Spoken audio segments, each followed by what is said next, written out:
They come through for a single, so all of a sudden 9 off the over. Yeah, as much as South Africa have gained a measure of control with the ball, and I think du Plessis juggled his bowlers really well. I mean, this is the ideal platform that England want this man to be in at. Butler really hasn't done much of anything yet, and he's on 16 off 14, make that 18 off 15 as he cuts out to, I think that's Andile Behlakwayo coming around from deep cover to field at deep point. He comes back for 211 off Imran Tahir's 9 over. Butler on 18, Stokes on 62. England with 9 overs left out, 246 for 4. James Humberstone seems to have purchased a new synthesizer type thing, which he's learning to use while he's listening to us. Adelaide Barmies is with us. Pitch doing a tad more than we thought. Some injudicial shots and 2s into 1's hurt. Need 100 off 10 now. I don't know if the pitch is doing that much. The odd one has turned, the odd one has stuck in the pitch a little bit. There's a little bit of seam movement, but nothing you wouldn't expect from a pitch really anywhere in the world. Jay Grover says, I am of the opinion that South Africa are on top with pillow-biting intensity at the moment. Leia says, too bad Bairstow isn't keeping. He could drop a few to go with his golden duck. Ooh. Yeah, well, Betway have England at 4 to 11 and South Africa at 15 to 8. They have England favourites at this stage. If you think you can beat Betway's odds, go to betway.com/GC Radio and put down your money. We will continue with Lungisani Ngidi. Butler starting his 8th over, transfers the ball. No, a bit of a stop, a false start, sporting the sweatband just below the elbow and a bit of jewellery around the left wrist. He's in around the wicket to Ben Stokes, up to the crease now and bowls. Stokes goes very deep in the crease and tries to hammer this straight, but Fuff doing good work, skipping around from long on, keeps them to a single. A bit of a slower ball from Ngidi that Stokes didn't pick. He didn't quite get hold of that one, did he? Some of the slower balls have stuck in the pitch a little bit, but I think the promised green top did not arise, Roger. No, I don't think so. I think it's been a relatively dry summer here in England. It rained a lot yesterday, but the oval pitch always has good carry, and there's a fast outfield, don't forget. Yes. So practice pitches pretty much all the way to the boundary square on both sides. Lungi Ngidi bowling to Joss Butler, who's charging in now. We're using that great fast bowler's arse of his. Oh, and he's bowled him! Lungi Ngidi with that cut in to the right-hander that he's become so known for. Butler has an almighty wipe at this, misses it completely, and leg stump goes for a walk. England 247 for 5.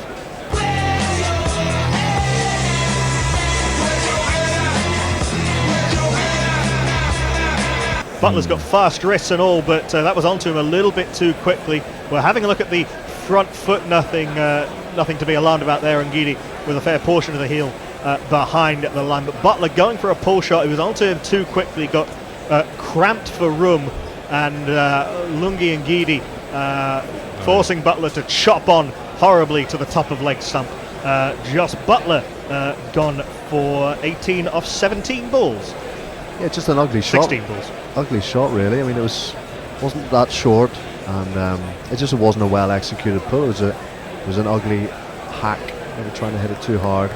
His head, his balance gone, and his head maybe not over the ball. And yeah, good reward for just tight lines and the pressure, keeping England around this 6 and over. England won't get the charge from Joss Butler, but they might get it from their lusciously bearded number 7, who is number 8 or 9 on our jingle card. Our beard shouldn't touch. Move over, Amla. I like you too much. Move over, Amla. You're one hairy dish. I love unconditionally. It's Moeen Ali. Yeah, Butler never really got going despite scoring 18 off 16. Didn't hit a boundary in that time. Yeah, it's unusual. Globoview says, made a bet on the game. Please tell my friend Toomey in Cape Town to pay up. £5 is £5. Pay up, Toomey. Come on. If you'd like to help us out, please place your bet at betway.com/GC Radio and follow the instructions contained therein. Moeen Ali, a man capable of scoring 50 ball hundreds, not a bad man to have at number 7. Lungi Ngidi, I think, is going to bowl this cross seam from round the wicket. It is back of a length and just stops in the wicket a little bit. Moeen with a lovely pair of bright blue gloves, just runs this down to short third man, and there is no run. It's actually a slower ball from Ngidi that meant that Butler had to fetch it from outside off stump, and as you say, just lost his shape horribly. Threw the shot too early, and leg peg out of the ground. Players laughing. Lyndon Bajaj says the Butler didn't do it, not this time. And the claps is on, says Way Way Pom Pom. Ngidi round the wicket, bowling full to Moeen Ali, who drops this into the offside. The jet-heeled JP Duminy coming around from backward point, flings the ball at the non-striker's end, but Moeen was always going to be safely home. He's off the mark. My first tweet from Ravi Nair today. Hello, Ravi. Now we're fucked. The Butler did it. And Adelaide Barmy said, told ya. And Jane with a Y sent a picture in of her fancy new car, which has the radio on the dashboard there with Gorilla Cricket playing in her car. What a fabulous advert for both ourselves and the car. The car can find Gorilla Cricket. I hope that came as standard. I think all cars should have it as standard now. Or failing that, Nestle Boy. Yes. Penultimate ball of the 42nd over is a wide from Ngidi, which he tried to bowl cross seam well outside off stump. Stokes leaves it, and Bruce Oxenford spreads his beshielded arms.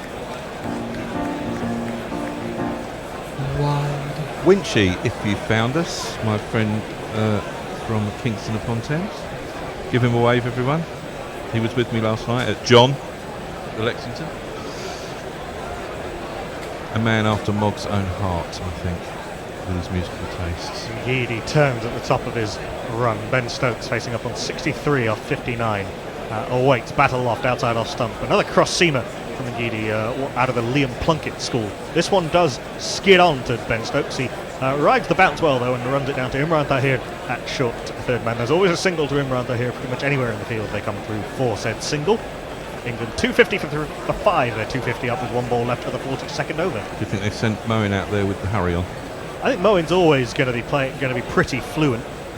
Anyone coming into the 42nd over is going to be looking to pick up the pace. There's plenty of time for England to get up to 300 and a little bit beyond. 450 coming off 42 balls. There was a little bit of an acceleration, as we say, Joss Butler going at 6.75 and over despite not hitting a boundary. Such are his gifts.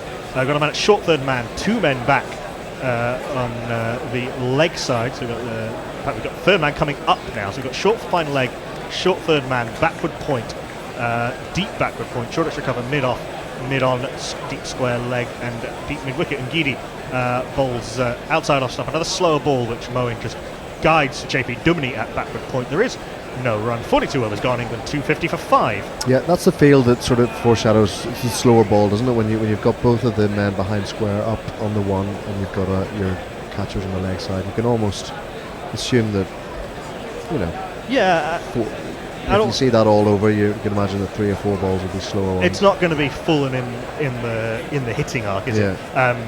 But also with the 2 men back on the leg side, Moeen does love a hook shot. So it wouldn't be too surprising if Ngidi and Rabada bang the odd one in short. Rennie Keita says, there you go, every time I hear talk of platform building, I assume England are doomed. Wowo Pom tells us that £5 is 27p. Tahir starting his last over, starts with a leggy to Ben Stokes, which he pushes into the offside, fielded by the man coming around from extra cover, just single taken. Ben Stokes on the charge, Moeen Ali on the saunter. Well done, John Perry. His patron, his card expired, but he's now sorted that out and he's back patroning us. Thank you, John. Thank you, mate. Phantom Flamfinger is in attendance, says Lou Brittensack. Tidwell's reference from the other day.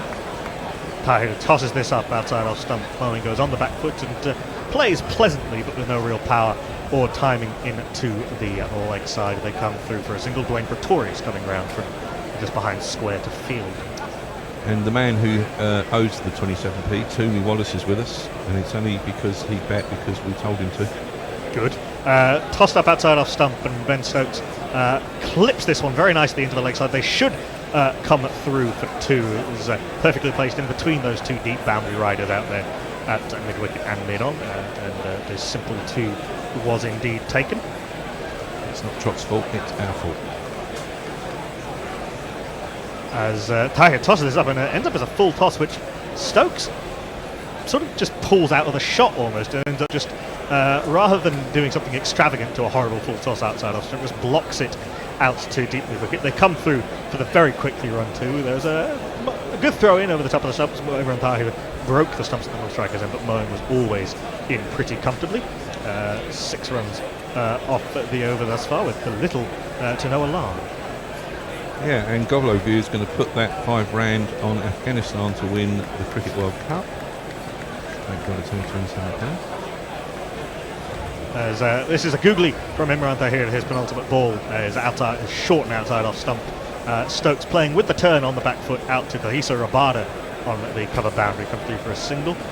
Ben Stokes is playing well enough, but is looking a little bit like a sort of caged animal. On 70. He's on 70 off 64. There's been a lot of that going around, actually. Come to that after this ball. A lovely delivery to finish by Imran Tahir, who started his spell with Johnny Bairstow's second ball of the innings. Imran Tahir opening the innings for the first time in his international career in one-day international cricket, getting the wicket of Johnny Bairstow. Then bowls a delicious googly last ball of his spell, beats the outside edge of Moeen Ali. Imran Tahir finishes with 10 overs, 2 for 61. He's bowled a little bit better than that in truth, and England with 7 overs left are 257 for 5. Roger Melly's got a question. How does Ngidi manage to bowl so bloody slow? He's got a huge arse and he runs in like he's Curtly fucking Ambrose, but most of his balls are only around 70 miles an hour. He's bowling a lot of slow balls, Ngidi. He's bowling a lot cross seam. He was in the high 80s in his first spell. He's still coming back to full fitness, and Ngidi is well capable of bowling over 90 miles an hour at full cry. He is coming back off a bit of an injury, but once he warms up, he's a sight to behold. Andy and Brum is with us. He says, how weird in 4 years we've gone from thinking 250 is a reasonable score to being slightly worried they've reached it with 7 overs to go. Yeah, I know what you mean. Ngidi is coming into bowl with that gigantic fast bowler's arse of his. That's another cross seamer which rather grips and bounces on Ben Stokes more than he was expecting. Ngidi using his slow balls very well here in this penultimate spell, his last spell rather, and Ben Stokes just forced to run this a little bit hurriedly into the offside for a single. Stokes has been the linchpin of this innings, and he's shown a full range. There was the lovely little dab that he played. We were trying to find the right words for it. A reverse paddle dab. Yeah, the reverse paddle that took him to 50. Yeah, but he's showing his fitness as well here, trying to turn ones into twos. Like you say, a caged animal. Perhaps he'd like to clear the fences a bit more, but he's been out there a long time. And he's got to summon a few deep breaths before he really opens his shoulder. Ngidi round the wicket. That's a full outside off stump, tempting Moeen to go for that big drive, and Moeen did go for the drive, but a very slow ball by Ngidi, 65 miles an hour, sort of Shahid Afridi pace, possibly even a little bit slower, and Moeen way too early on the shot, misses through to the cock. There is no run. Jay Grover says, I might be able to afford 200 for the pleasure of your company, but give me the names of the people who cancelled their patrons and I'll send Neville round. I assume Neville is the gnome. The cameras have spotted something very interesting there, haven't they? And Ngidi, another cross seam slow ball, another big wipe from Moeen Ali, another miss, another dot ball. Yeah, I think they're illustrating how long off and third man are changing their position. They're coming up very quickly, just as the bowler can, which is all perfectly legal. I'm sure the umpires will. They're starting those fielders. They're reaching the circle. Who are theoretically in the circle are starting just outside the circle, so they're walking in, trying to cut off those easy. Well, they're reaching. I mean, they're changing their positions, but they're doing it just at the last minute as the bowler is at the top of his run-up. You've always been allowed to walk in with the bowler. That's short and a little bit straighter from Ngidi. Moeen does make contact with this one, but just hoiks it out to Tahir Rabada on the mid-wicket boundary for a single. A good over from Ngidi, just the 2 runs off it, but still plenty of time for those figures to have some damage done to them. Yeah, so it means that you'll see a lot in one-day cricket of players dropping the ball to the edge of the circle and running 2. They're absolutely determined to make sure that doesn't happen. But it's more a case for the batsman sort of will survey the field and have an imprint of the field in his mind, and then at the very last possible moment, South Africa changing it. Another reverse from Ben Stokes, but horribly early on it, and it just spoons into the cover region, well short of Andile Paflukwayo, who's set there really for the properly hit drive, and so they come through for the single, but Ngidi's bowling these slow balls really, really well. Horribly off the toe end from Ben Stokes, really, really early on it with that attempted sort of reverse hook, and lucky to get away with it to the tune of a single. Nitin Bajaj asks, Ngidi, Roger Binney arse-wise? in the category for sure, but as a proper fast bowler's arse, he's out there on his own at the moment. Last ball of Ngidi's penultimate over is picked up by Moeen Ali, and beautifully picked up by Faf du Plessis at long on. Moeen knew he hadn't got all of it. He was just trying to drag it wide of the man, but Faf du Plessis, a brilliant fielder anywhere on the field, runs across to his left and dives full length, takes the catch. Moeen gone for 3, England 260 for 6.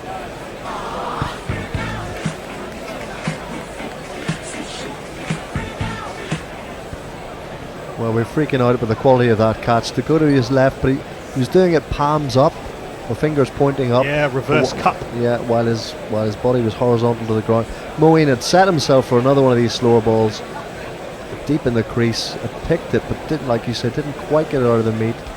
That's why he dragged it to the left of long on. But du Plessis doing brilliantly to make that ground. Yeah, he's made up probably 10 metres there with the little run. He's seen it early and then made the ground, set himself for that dive, taken it with both hands, and made a very difficult catch look much easier than he had any right to. Yeah. Our very own Jack Cunningham has tweeted in, way afternoon lads, looking forward to joining you on Sunday. I'm currently watching the game on a hilariously bad stream. Obviously got your commentary over the top. Life is good. Jay Grover back. Could someone more adept than I make a video of fast bowlers' arses, historical and contemporary, to the sounds of Sir Mix-a-Lot's eternal classic, I Like Big Butts? Yeah. Good idea. Brett Lee with a feature. Jimmy Anderson's got a decent behind. Chris Old, he's pretty chunky around the midriff. Fred Truman. Oh yeah. Here's a new batsman.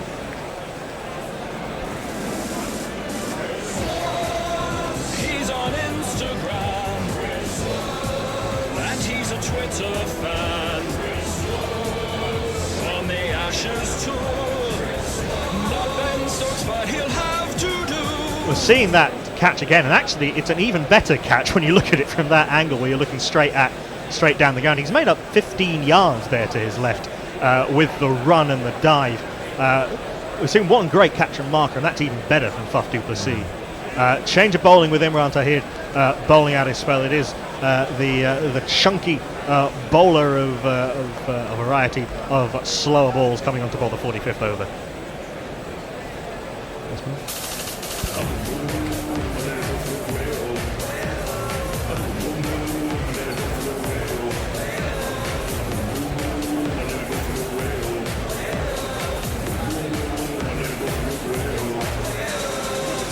Just when you'd forgotten about the Out Here brothers. just time for it. They're ripe for a comeback. Andile Peshluayo got the wicket of Jason Roy, which broke a partnership that was threatening to take the game away from South Africa, perhaps. So 1 for 30 off his 6 overs. Wokes is going to be on strike. We've got a man back at third man, backward point, man back on the point boundary, extra cover, mid off, long off, mid wicket, deep square leg, short fine. Peshluayo starts with a full ball on off stump. Wokes drops the bat on it into the offside, and there is no run. A very handy player in his own right, Chris Wokes, has a best of 95 in one-day international cricket, which he got against Sri Lanka a few years ago. There will be plenty worse number 8s in this tournament. Neymar Butlin said, you didn't read my last tweet out. I'm sorry. I'm thinking about complaining to my local gorilla, if not them, my pet terriers. It's 5:40 a.m. in LA, and I'm all in for the World Cup. Good man, Neymar. Yeah. Keep tweeting in, we'll read them out. Yeah, especially with that level of commitment, we certainly should be reading your tweets out. This is outside off stump. Wokes has a hack at this. Another slower ball. The South African bowlers have been very canny with their use of the slower balls and the cross-seam deliveries. This is a horrible bottom edge from Chris Wokes, which bounces through to Quinton de Kock. There is no run. Yeah, I was impressed with Peshluayo's first spell. 20 dots he bowled in those 6 overs, and just nagging accuracy with little changes of pace. And he's got 1 for 30. In comes Peshluayo outside off stump. This one cuts into Chris Wokes, and he's off the mark with a nice steer through backward point. The man comes round from the backward point boundary to field. They come through for the single, bringing Stokes back on strike as Rossi van der Dussen on the deep point boundary doing the facile bit of field. You got the big wicket of Jason Roy. pointed out as my danger man for the tournament, and caused them to slap one up in the air, copping it off. Log being a bit. This English performance is not filling me with confidence for their future chances. Can't blast the hell out of the ball at every match, can you? No, being sent in at 10:30 on, even if it isn't an oval green top. First game of the World Cup, there's always going to be a few nerves, and there's still plenty of time for more runs to be added. Pepper goes round the wicket to Ben Stokes. The ball's very full on leg stump. It would have been a wide by a mile if Stokes had left it. He didn't leave it. He tried to nudge it round the corner, but Crinton de Kock doing really good work, running and diving across to his right to keep them to a single. And then a bit of yes, no, sorry running between Woakes and Stokes as they decided whether they wanted the second. Stokes went, then stopped, then Woakes went, then stopped. Luckily the throw was way off target, so it didn't really matter. But in the end, a one with a bit of an asterisk. Yeah, but I've got to blame Woakes there. He didn't run the first one hard. He saw it dribble behind square on the offside and assumed it was only one, and Stokes wanted to turn it into two. Woakes is on strike, pulls this in at the body, and another single only down to Dwayne Pretorius on the long leg boundary. It's been a little bit of time since the last boundary that England hit. The last boundary that England hit was off the fourth ball of the 40th over. So 4.1 overs since the last boundary. In the last 10 overs, that's almost unheard of for England in recent times. Don't forget the basics, lads. Run the first one quickly. I think South Africa sort of controlling the mental battle here. Pesh the Choir with the back of the hand slower ball this time. Full outside off stump and nudged by Ben Stokes. This time they do run the first one quickly. Ben Stokes, very, very good running between the wickets, turning what might have been one into a very easy two. But only 5 off Pesh the Choir's 7th over, the 45th of the innings. England 265 for 6 with 5 overs left. Nitin Badar says this pitch doesn't look like a typical English 350 plus wicket. Not coming on, taking pace off, looks like it's working. And Hawkster says Broad said that no one in history could replace anyone in this current England lineup. Suggest anyone? For England? Botham, Lamb, Moxon, Grace, Pilch, I think it's a bit much, Broady. Min. Has anyone heard the new podcast with him and Stephen Fry yet? Not yet. Speaking of podcasts, we on Guerrilla Cricket will be doing our very own World Cup review podcast, the World Cup Extra. First edition will be that. Will be going out next Thursday, and then every week during the tournament on Podbean, on Acast, on Spotify, hopefully on iTunes when they get our when we get through the review progress, and we'll be delighted to have your ears for that. With 5 overs left of the innings, this man has 3 overs left to bowl. It's South Africa's premier pace bowler. Let's watch him bowl one first. He's in round over the wicket to Chris Woakes, who drives aerially through a gap in the cover region, fielded out there on the cover boundary by Pretorius. Single to Chris Woakes off the bowling of.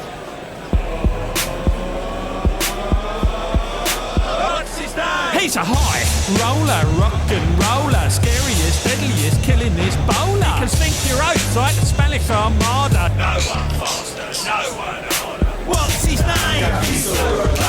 What's his name? Tell me, what's his name? KG. Pretty even boundaries when bowling from the pavilion end. The leg side to the left-hander when bowling from the pavilion end, which is the end that Kahisa Rabada is bowling from, is a little bit shorter, and so everyone is back on the leg side. This is full outside off stump, which is driven by Ben Stokes. That's about the 4th full toss that England haven't taken advantage of. Drilled back into the shins of Kahisa Rabada and then rebounds into the offside. They come through for the single. Attempted slow ball that Rabada got a little bit wrong, but Stokes done in the flight. Evil Scooters asked, but South Africa got a horrifically poor record chasing 270 plus at World Cups. Yeah, but the ODI game has moved on since a lot of those records were set. But yes, a lot have been made of South Africa's more spectacular tournament exits, but there's a long way to go in this game yet. Rabada in outside off stumps. Woakes has a flash at this, goes up, goes over, goes 4. Cool.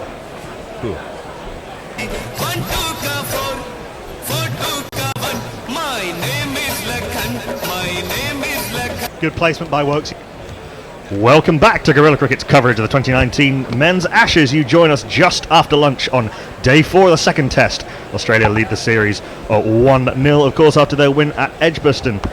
Just to catch you up to speed, Australia won the toss, bowling it out for 258, with Burns and Bairstow scoring 50s, 3 wickets apiece for Cummins, Hazelwood and Lyon, and 1 for Siddle. And in the second innings, Australia are 155 for 5, trailing by 103. 3 wickets for Stuart Broad, 1 for Jofra Archer on Test debut, 1 for Chris Wokes.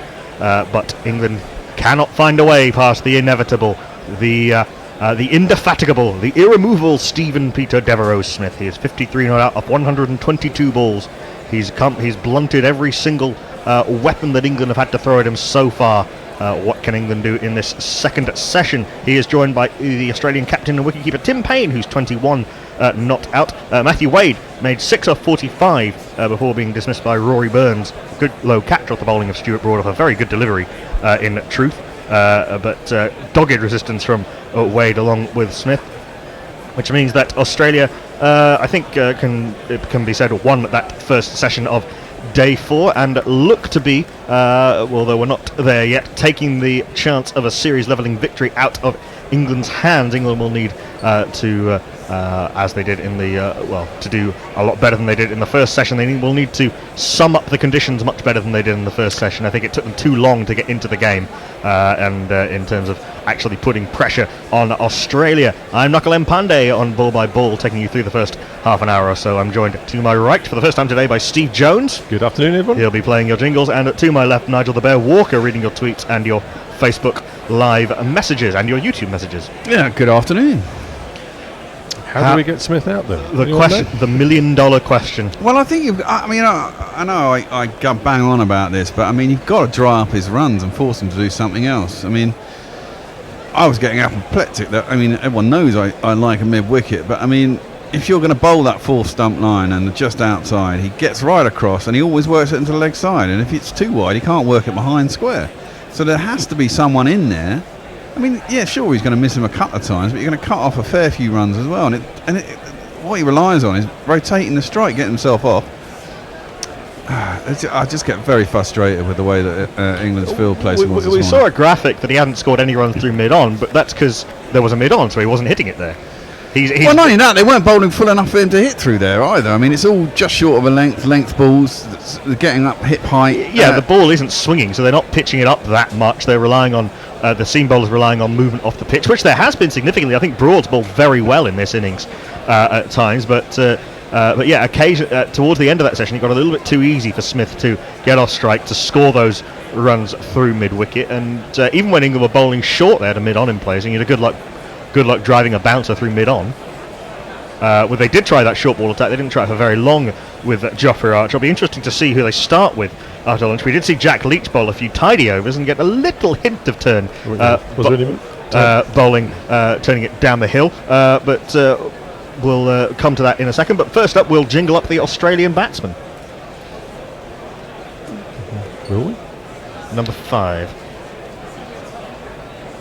The inevitable Steve Smith. Number 5, right down there at the bottom of the bottom column. Go, go, go. Inevitable. You know Steve Smith's inevitable.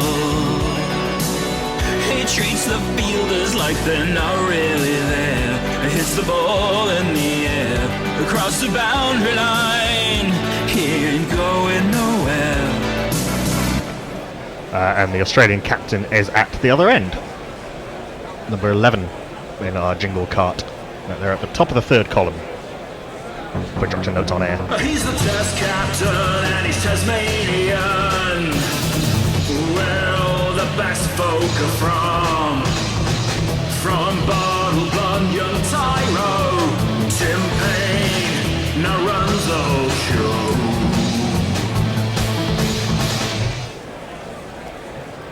And they'll be bowled at by the blonde bombshell, the man who's taken 3 wickets of the 5 to fall in this Australian innings. What would make Broad walk? If his stumps were knocked down. What would make Broad walk?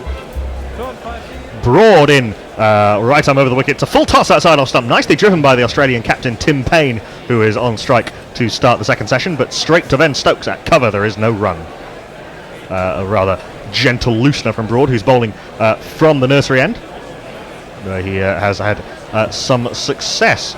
So rather implies that Jofra Archer might be starting up from the other end, because Chris Wokes also prefers the nursery end at Lords. I'll give you the field when I can. I can certainly see that there's 2 slips in place. Joe Root in his oversized jumper at first slip, looking like it's borrowed from his elder brother, which he doesn't have. I can certainly see Jason Roy at second slip. I'll try and give you the rest of the field when I can, but 2 slips in a gully because Rory Burns, or 4th slip, Rory Burns is in there. That's a good delivery from Stuart Broad, beats the outside edge of Tim Payne. A little bit of shape away, gentle shape away, but shape nonetheless. Payne, to his credit, playing inside the line of the ball, I think, not following it with his hands. Beaten though, definitely beaten. Through to Johnny Bairstow, the keeper it goes. There is no run. So some early comments back. Our friends on Cricket Tracker, Sonal Kumar says Steve Smith currently the best Test batsman after Virat Kohli. I think he's better. Little bit ahead. One exactly. Must be by now. Which Sonny Didar Janjamani rightly sort of replies saying, "Bro, he's currently the best Test batsman. He is, and he's a pain in the arse." Broad is in full. A little bit of nibble up the hill into the right-hander. A sort of half appeal from Broad. I'm pretty sure there was a thick inside edge from Tim Payne, and he takes the single into the leg side as it drops just off the cut strip, bringing Smith back onto strike. Broad has shown the ability to move the ball up the hill from the nursery end, moving it back into the right-handed batsman, which could be a useful line of attack, particularly to Payne. I think with Smith's ability to constantly fail to miss the balls on the stumps and work them away into the leg side, it might not be quite so profitable.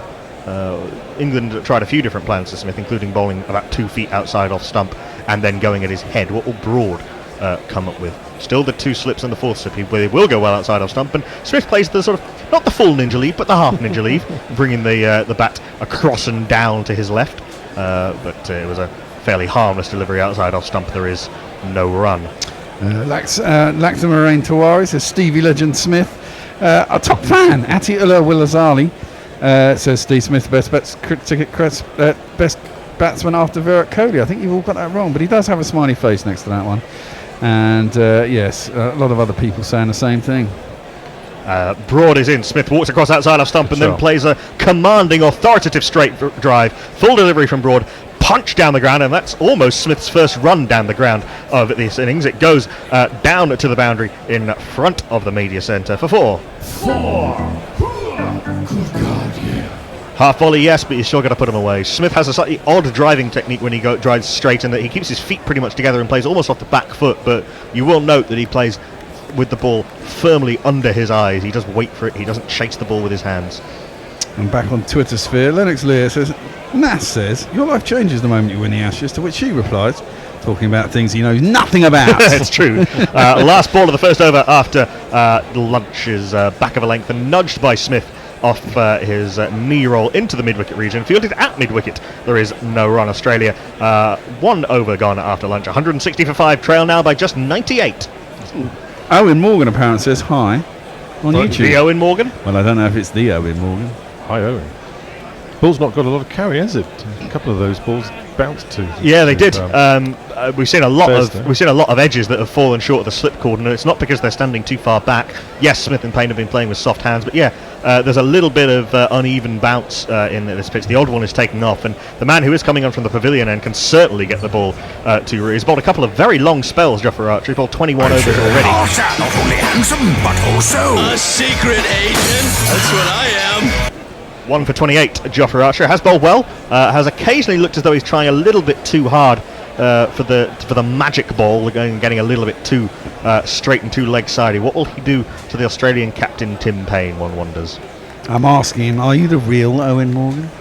Well, of course he'll reply yes, whether he is or not. But that's okay, Owen. Send a picture. Yeah. Selfie, please. Google images Owen Morgan. Yeah.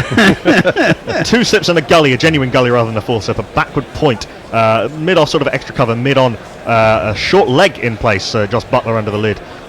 This is a delivery which is almost quicker than it had any right to be, given how almost Trunder-like Archer's approach to the crease looked on that occasion, but it did rear up off the pitch from a decent length, and Payne played it well in truth, took the bottom hand off the bat and just dropped it down at his feet. There is no run. I swear Archer's run-up has got shorter since the World Cup. And slower. Yeah, but he still generates the pace, doesn't he? It's a very languid action. 1, 2, 3, 4, 5, 6, 7, 8, 9, 10 or 11 paces, I think. This is a little bit too straight, though, and it's nicely worked by Payne into the leg side. There's 2 men back on the hook, so it's an easy single if he can get it through there, and he can on this occasion. Payne moves to 23, bringing Smith back onto strike. Wonder if Archer will keep bouncing Smith like he did a little while ago, but we've seen that, unlike Pat Cummins, for example, all the England bowlers, when they bowled short, the ball's just been sailing through over the head and been very easy to duck. All down leg side as well, isn't it? It's all been not right line. Butler's moved from short leg to leg gully. We've still got the 2 slips on the gully, the backward point, I'm not sure whether to call that a sort of wide, sort of straightish extra cover or a wide mid-off. We've got the mid-on, and now 3 men back on the leg side, which I think is overkill, frankly. I'm not really sure why you need the deep mid-wicket. Archer is in to Smith. It's full outside off stump, so the bluff and Smith walked across well outside off stump. To a ball he didn't really need to be playing at, but he was well in line with it, and it goes to Joe Denley at backward point. There is no run. I'd be tempted to have that man at a catching mid-wicket, not even the orthodox mid-wicket, but a catching mid-wicket, the one that pops up off the splice. Well, that too. I mean, just anyone in that space, that's the obvious angle to play for when he goes across and just works it into the leg side. I don't really see how you're going to hit if the short ball is the plan. I don't really see how you're going to hit a bouncer to mid-on, except by accident. Or a length ball, really, to be fair. No, particularly you're not really looking to get on the front foot to Jofra Archer with his ability to get bounced from pretty much any length. He's in now, and this is a little bit too short, and Smith can just nudge this off the hips down to long leg, and they come through for a single. We saw a stat on screen, actually, that while Virat Kohli averages an admirable 54 in Test cricket, Smith is 10 runs ahead of Virat Kohli. Smith was the best batsman in Test cricket before the ban, and he still is. There was a great player, Viv Richards. Yes, indeedy. Did any of you see the Mitchell Johnson cricket zone on Sky? Yes, we did. We saw NASA leaving an in-swinger from Mitchell Johnson. No, but he was talking about how he used to like the bouncer to be just underneath the armpit. Well, that's where it should be, isn't it? It's so difficult to get out of the way of. That's a decent bouncer, but well played by Payne, though. He saw it early and ducked under it, and it was of no danger to him, and or rather of no trouble for him, and there is no run.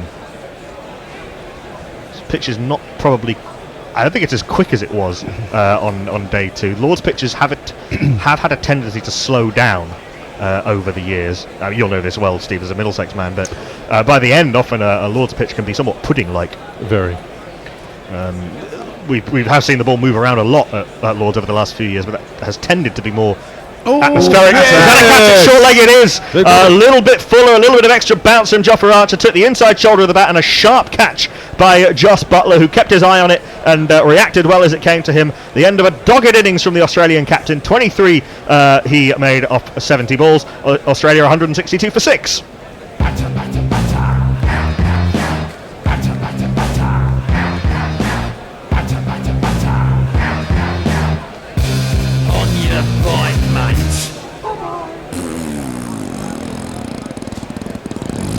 Little inside edge off the thigh pad and just looped up for Butler. Australia now with 4 wickets remaining, still trailed by 96. What will Steve Smith do with the tail? That's a good bit of bowling from Archer. Yeah, it was actually. It's a pretty difficult. It's a difficult delivery to play. I'm not really sure there's anything more Payne could have done with that. Really. Nah, I did nip in a little bit off the seam as well, and a bit of extra bounce from a foolish delivery. I like the fact they had Butler in that catching position, which I think is what Bear was talking about a bit earlier. Well, yeah. I mean, my feel to Smith would be, if he wants to play that, if you want to play the patience game with Steve Smith and you want to keep bowling that line just outside off stump. As you say, he gets in line and then you bowl anything that's slight. I mean, you're never going to get it exactly the right line every time, so you might stray on to off stump. But as long as you don't stray too much further in than off stump, it's always going to kind of go in front of square on the onside. You can pack that leg side field. He doesn't often drive it. If you're not if you're bowling a length just short of a length and short. Yeah, he only drives when it's very full. Exactly. Yeah. So if you're patient and you keep your lines correct and your lengths correct, which obviously you're not going to do all the time, but I mean, most bowlers like bowling just short of a length anyway. And you hang it outside that off stump. If he's working it to a leg side, most of the time he's going to work it to a fielder. That's going to frustrate him. It is as much as anything, as you were saying before lunch, making him play some other shot. Yeah. I'm sure that he's a good enough batsman to adapt, but at least make him try. Exactly. But England's plan seems to be get everyone else out, which might work. Well, it remains to be seen. The extremely impressive Australian number 8 has come to the middle. He won't be on strike yet because that was the last ball of the previous over. Broad is in to Smith. This is outside off stump and punched off the back foot by Smith straight to cover. There is no run. That Australian number 8 is this man. Paceman Pat and his baggy green cap. Early in the morning, just before the warm-up, he has to pull out with a dodgy back. Cummins! Somewhat out of date jingle given Pat Cummins' extraordinary physical resilience these days. It doesn't even look like breaking down. Broad is in off his longish run, although he did say actually he'd shortened his run a little bit from the winter. This is outside off stump and keeps it a little bit low. Smith jabs down on it, giving the impression that he was late on it, but he wasn't. Into the offside it goes, fielded at cover. There is no run. And of course, the new ball's due in 12 overs. It is indeed. I wonder if we'll see Leach just before that new ball is due. I wonder if he might be the next bowling change. He's been underused by England. Well, I'm sure Arts will have fun bowling short balls at Pat Cummins, won't he? Well, he did say Bit of revenge. He did say that was the plan. This is full outside off stump, a little bit of a way swing, and Smith tries to drive down the ground, gets a thick outside part of the bat, and it squirts between point and cover. The former Joe Denley has to run back towards the boundary to field, and does so, but Smith does come through for 2. Denley's been pretty good in the field since he's come into the England team. He looks a lot quicker than he looks. He's competent as a cricketer. I just don't think he's a test cricketer. There's something slightly underwhelming about Joe Denley, and I can't quite put my finger on why. It doesn't fill you with horror, does it, in the batting lineup? No, but he's not done badly at any point. He got a really good ball to dismiss him in England's first innings. For Smith, the field is 2 slips in the gully, backward point, cover mid-on, mid-off, and 2 men back on the hook. That's a very full delivery, but Steve Smith loves it there. Full delivery, swinging in, almost a half volley, clipped away off middle stump, through wide mid-wicket for 4.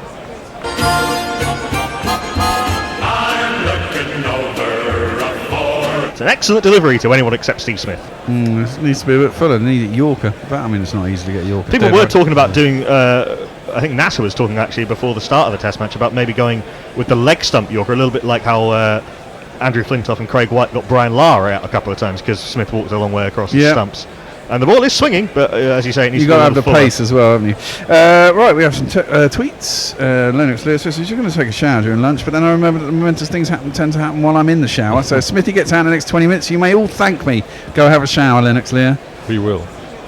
As this is full outside off stump, and Smith plays a very solid forward defensive, the form of which he just checks after the ball had rebounded solidly into the offside, and there is no run. Wow, look at this. Neymar Butlins. He's 3.5 miles into a 12-mile run in preparation for his 50k. That's a marathon, isn't it? 50k, roughly. It's a long way. It's close to a marathon, isn't it? Yeah, maybe a little bit like 52k, isn't it? Okay, 45, 46. Okay, maybe a little more. 31 miles, so just short of a marathon. Okay, 6 a.m. in LA. He's checking in. All right, Neymar. Good morning. Got to start that early, I guess, to do a 50k in the LA heat. Smith starts outside leg stump, walks across well outside off stump, leaves alone, then shadow back to square cut. There is no run. End of the over. Australia 168 for 6. It's trailing by 90. Very deep third man says 200 runs tomorrow make good view. I think that may quite dull you. 200 runs in a day. Well, depending on how many wickets fall. Well, indeed, I suppose. We were saying before lunch, if England can get a lead of 60, 70 runs here, bat until mid-afternoon or just after lunch tomorrow. It's about fairly quickly, I think, to I don't know, get to a lead of 160, 170. No, you wouldn't give them that. They might well knock that off. Yeah. No, I think you want you'd want 230, 240. in two Cummins sessions. is facing up to Archer. It was Pat Cummins who blew through the England lower order with an excellent display of accurate short pitch bowling. Jofra Archer did say pretty much after that he was looking forward to getting his own back, and I wonder if we will see that. I'm looking forward to this as well. We do have, we've got two slips. We have a short leg and a sort of catching leg, sort of deepish leg gully. Got a man back at fine leg, got a mid on for some reason. Can't see the offside field. Cummins is a redoubtable lower order batsman. Very solid of technique. Archer in. It's full outside off stump and a little bit of extra bounce. That's a nicely played shot by Cummins. Waited for it, made sure he played it at the top of the bounce, guided it past the gully. Denley again having to chase this back to the boundary. And doing so, but only saving the one run. They come through for 3. Good running by Cummins and Smith. It's a nicely played shot off a potentially venomous delivery. Yeah, it didn't get up that high, did it? So No, he really. he did keep a little bit leg side of it, the Cummins. He was expecting the short one. Andrew Rollison says Butler's new nickname, ibuprofen. He gets rid of pain. Very good. If pain persists, get Butler. It was a regulation catch, but you still got to take them. No catch is easy at short leg. Archer in to the redoubtable Stephen Smith. I think that was the attempted big hooping in swinger. And it was to a knuckle ball as well, wasn't it? It swung a long way, and Johnny Bairstow's done very well to dive across to the leg side. It's not easy keeping it, Lords. It was the knuckle ball indeed, and it went a long way. That's the second one that he's bowled at Jofra Archer. You can see it going towards the rough side, so it's not quite reverse swing, I don't think. Just needs to get that straight and it might actually do something. Well, it might not go. Stokes is in at leg slip to Steve Smith, the 2 regular slips as well. That's full outside off stump, and Smith camping on the back foot as he tends to do, and takes a very sharp single into the offside. And the throw came in pretty quickly from Denley at point, but Smith judged that well, and is happy to let Pat Cummins face. Cummins is perfectly capable with the bat, not someone you need to shield. Well, on YouTube, Sean Lynch, he's been getting in touch with us quite a lot on YouTube. He says, can we get some begrudging praise from GC for Steve Smith? I think we all have begrudging praise for Steve Smith. Mine's not even very begrudging. begrudging. Mine's not even begrudging. It's just because we're trying to think of, as English people, trying to think of ways to actually get him he's out. He's a world-class Test batsman, one of the best of recent times. That's a nice shot from Pat Cummins. It's stuck in the pitch a little bit as Archer went that tad shorter.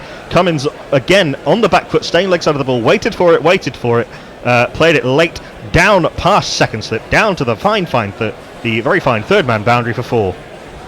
Nicely played indeed by Pat Cummins.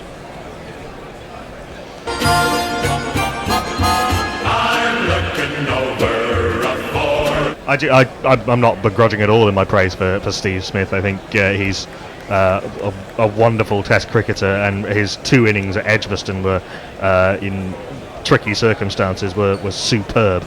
Indeed. It's just, obviously, as English people, it's really annoying. Decent bouncer from Archer in terms of the pace, but I think it was a little bit telegraphed and so short that Cummins had an age to duck under it. Even though it was a quick bouncer at 93 miles an hour, Cummins saw it very early and ducked under it. Bairstow was more exercised by that delivery than Cummins was. I wonder if the next ball will be a Yorker. Just to mix things up a little bit. Already slipping up into the low 90 mile an hours. Archer, what will he do? Last ball of the over. It is short outside off stump. That's a ripping delivery, which in truth Cummins would have had to be Don Bradman to play. Jabbed at it for sure, but didn't get anywhere near it, and neither did Johnny Bairstow. The keeper and slips are up, given that the ball hasn't tended to be carrying through, and Bairstow could only tip that over the bar for 4 byes.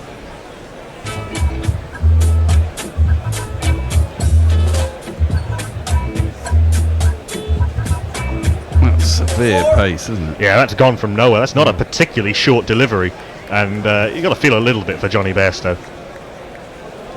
Surprised by how much that one lifted on it. He didn't get up that much, but Bairstow, but he is standing reasonably close, and with Archer's disconcerting bounce, he wasn't able to snaffle that. Australia 180 for 6, trail by 78. And we do have that change of bowling that we were talking about. Stuart Broad, after just a couple of overs, is whipped out of the attack, and we do have the spinner on from the nursery end. You're Here's a face that I know. It's Jack Leach. Now coming up is Jack Leach. Oh, Jack Slip, short third man, deep point, cover, mid-on, mid-off rather. Mid-on a little bit deep, short mid-wicket, man on back on the square leg boundary and a short fine leg as Leach comes in from the nursery end. Right arm round the wicket to the right-handed, left arm round the wicket rather to Steve Smith.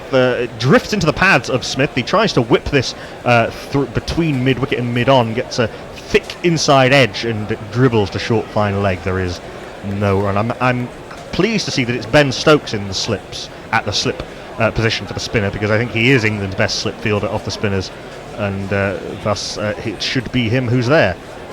Leach continues. A little bit wider on the crease. Smith coming down the track and again trying to whip this in between mid-wicket and mid-on, but the man at mid-wicket, Chris Wokes, does well, getting a hand down to his left, and being that Smith cannot get a run. I'll push it a little bit wider. He's trying to bowl straight and trying to use the fact that he's turning it down the hill. This is a little bit too full, and it's punched by Smith. Archer's quite deep at mid-on, so there's a very easy single for Smith to him, bringing Cummins on to strike. I wonder why Archer was quite so deep, unless it was trying to tempt Smith to go over the top. Well, Morg tells us in more important cricket news, Finland have beaten Spain by 82 runs in the first T20. Oh, well done. Very good. And very deep man. He says, is it worth Australia putting England back in at tea to make England set a score for tomorrow? Or should Australia keep playing for the draw? Well, I don't know, they may not have the option. They should just bat. Just bat until they're all out and see what happens. And I think he has $5 on at 5.5, which he put on day 2 before the test. For an England win. 2 days before the test started. No, he's got the draw, I think. Set us 150 and see if we can get that game. I had to look at the weather forecast, obviously. For the right-hander Cummins, we've got that slip. We've got Butler under the short leg. We've got Broad at backward point. We've also got a cover, a mid-off rather, who's quite close to the bat and a little bit wider than a usual mid-on. I'm bringing the leg side field when I can. Leach is going to continue round the wicket to Cummins, who's facing up to his first ball of spin for this innings. Stokes settles, crouching low at slip. Leach in, holds this back a little bit, a half LBW appeal from a ball that's definitely sliding down leg. Leach didn't really appeal. And they're all making the universal sign for sliding down leg. They're not going to review it. Nice to see them miss it with the bat, though. Yeah, sure. One that slid on. Cummins playing for the turn, which can get you into trouble against left-arm spinners sometimes when they're bowling round the wicket at the stumps. That's a straightish delivery, very full. Cummins, though, happily prodding forward back to the bowler. There is no run. That's a tad too full. I think the one that the previous delivery was pretty much the perfect length. If he can get that to turn from there, it's a very dangerous delivery. Yeah, it would have been a little bit more flight on that length as well. He is mixing up Leach, and he's trying to work out what the optimum flight and the optimum pace for getting turn is, as all spinners must do on every pitch they come across. That's a nice delivery, nice shape on that one, but probably not quite enough dip, and so it was full enough that Cummins can just prod onto the front foot and just push this out into the covers. There is no run. Cummins on 7, Smith on 66. Australia 181 for 6, trail by 77. Interesting stats though was showing for Pat Cummins. His averages against speed and spin is very speed 15, spin 35. Well, I think a lot lower order batsmen fancy giving it a bit of humpty to spinners than yeah. Well, Cummins is a very solid player. He doesn't go after much outside off stump off the seamers. I'd be interested to see his sort of dismissal rate against spin and seam. It is a hypothesis worth working on that maybe he gets out more against the spinners because he plays so cautiously against the seamers. Although he played Archer fairly well, didn't he? Yes, he did. He's a good, competent number 8, Pat Cummins. Archer's going to continue to Smith now. Presumably only a couple more overs before they take Archer out of the attack, unless they're going to go with Wokes and Broad with the new ball, which is an option. This is outside off stump, and Smith is in behind this and blocks it into the offside. Archer fields off his own bowling. There is no run. Blue Strings Parks says, as an Englishman, I find it increasingly scary seeing Smith looking around the ground before taking guard, seeing where he might be able to score and basically saying to himself, anywhere. Yeah, Steve Smith doing what a lot of good batsmen do. I'll come to that after this ball, which is outside off stump, and Smith drives this magisterially through the offside. It wasn't a ball that particularly deserved to be flayed through the offside off half-bended knee, but that's exactly what Smith did. 4 runs through cover.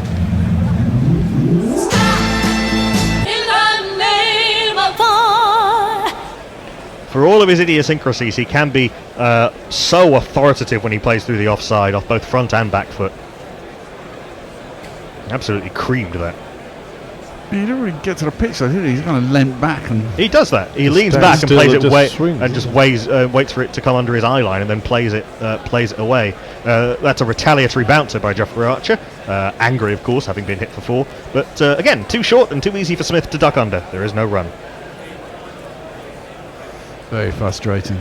The short ball game's not very good today, is it? No, it's just all too short, isn't it? Yeah, the one that got Payne was actually was a difficult one because it wasn't actually that short and was just into the body. Yeah.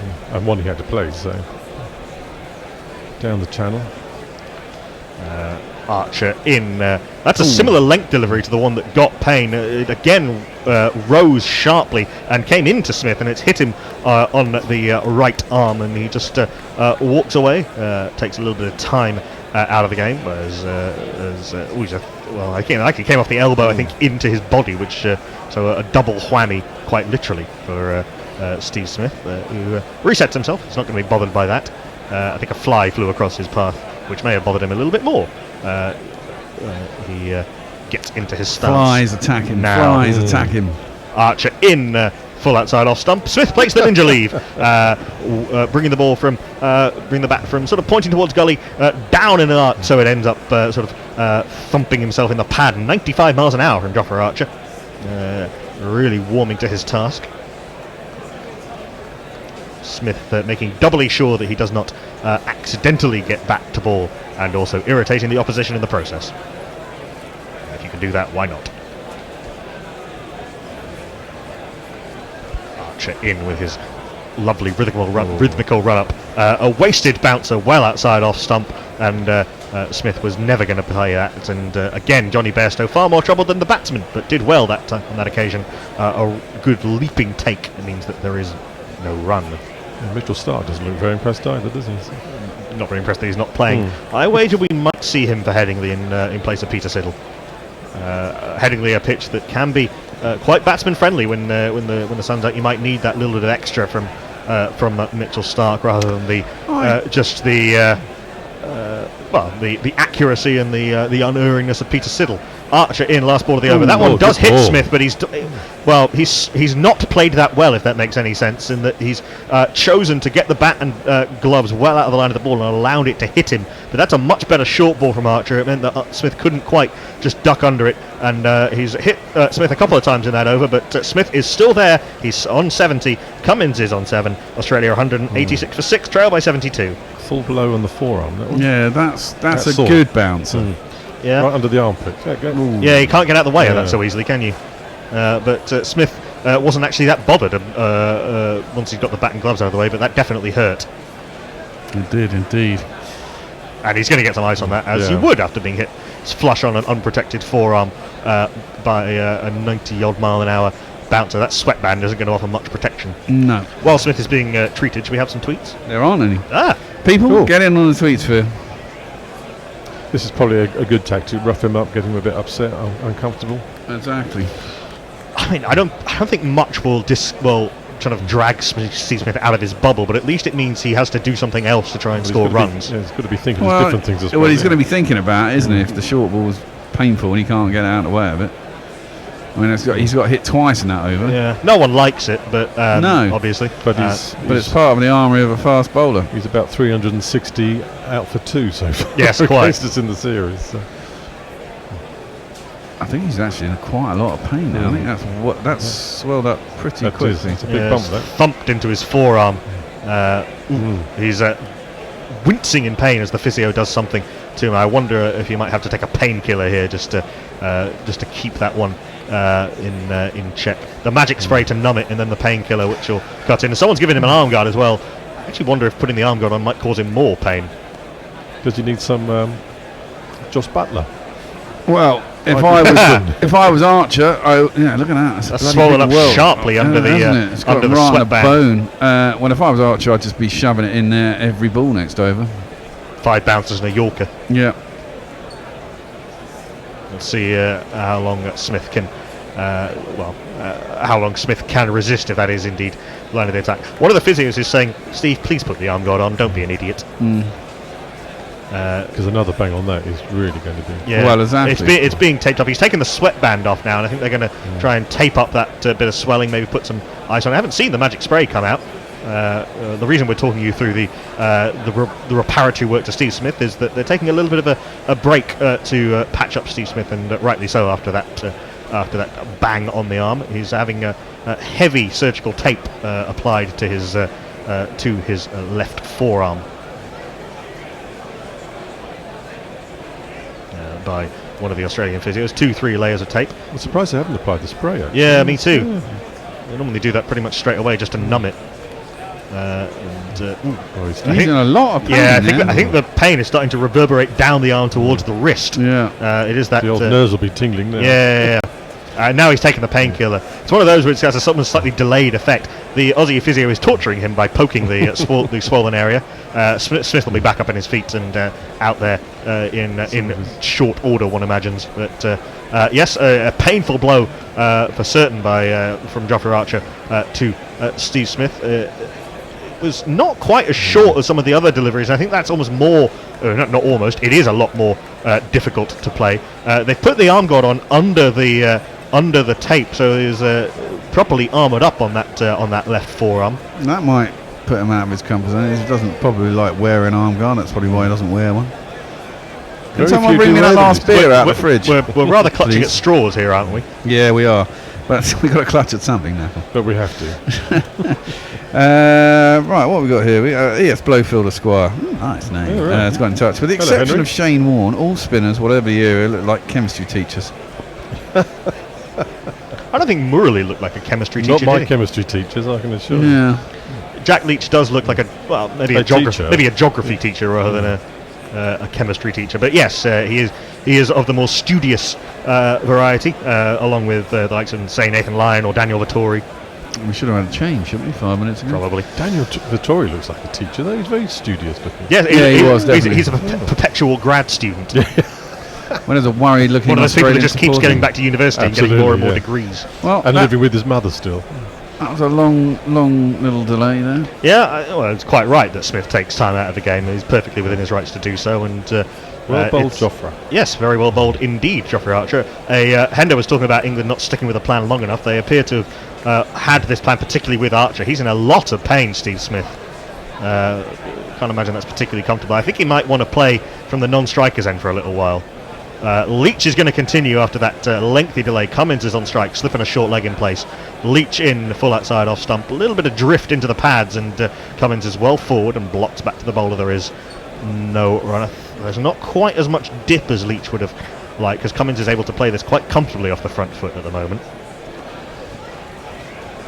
He's in again. Short extra cover in place as well. That's a better delivery. That one did dip and it did turn a little bit, but again Cummins playing it very well. Just leaning forward, low hands, not stretching for it, and into the offside it goes. There is no run. Do you bring someone up close in on the offside as well? The sort of silly mid off. I don't think there's enough pop really in the Well, just to stop him prodding forward. That's a little bit fuller and a sort of drive from Cummins, but he doesn't really commit to it. And it's fielded by Jason Roy at shortish extra cover. There is no run. It's never going to stop you propping forward. I mean, the thing is, silly mid off comes into it if it's spinning a little bit off the pitch. You don't quite cover it, but I mean, it doesn't look like it's going to do that. I certainly wouldn't be thinking about a silly mid off. Nah. Leach. Well, it would have been out LBW had Cummins not hit it. Oh, I thought Cummins hit it quite. I thought he booted it. Cummins brought the bat down at the last minute, and it squirted off the sort of thick leading edge into the offside. That turned actually quite sharply. I'm not quite sure Cummins quite knew where that was, but some dip and some turn from Jack Leach. Some encouragement for him, no doubt. A bit too long, unfortunately. This is tossed up outside off stump. Cummins has a drive at it as it was full outside off stump. A little bit of dip, which meant that Cummins didn't get to the pits of ball, and it comes off the inside part of the bat up to mid-on. There is no run. We'll have a change. Jason Hiscox is looming. Jack Cunningham is looming. I think the Bears coming into ball by ball. Is that right? Oh, okay. And Dr. Katie Scott has just arrived. This is two leg siding and two full, and squirts off the inside part of the bat from Cummins, who just plays defensively. Two backward square leg it goes. There is no run. Australia 186 for 6. 8 overs left to the second new ball. Australia trail by just 72. Well, name our buttons. I'll give you some tweets while you switcheroo. He sent a picture of Bob's Big Boys in LA, and very nice. So I did see your pick, but I didn't see it first time round. So finally we have a tactic for Smith. Get ready for a broken fucking arm. Yeah, well, that's the last tweet. We're all up to date, and I shall let Jason take over. Thank you, Hendo. Thank you, Bear. Nearly, close. Welcome back, everybody. And it's come in at an interesting time in the game. And I've been joined for the first time in this test, and probably the first time I've seen her for a long time. It's very own Dr. Mia Katie Scott. Hello, nice to be back. And joining us back again from the north, and where he will go back to shortly, I imagine. Yes, I'm going on Wednesday. War Jackie. Hello, how are you doing, Jason?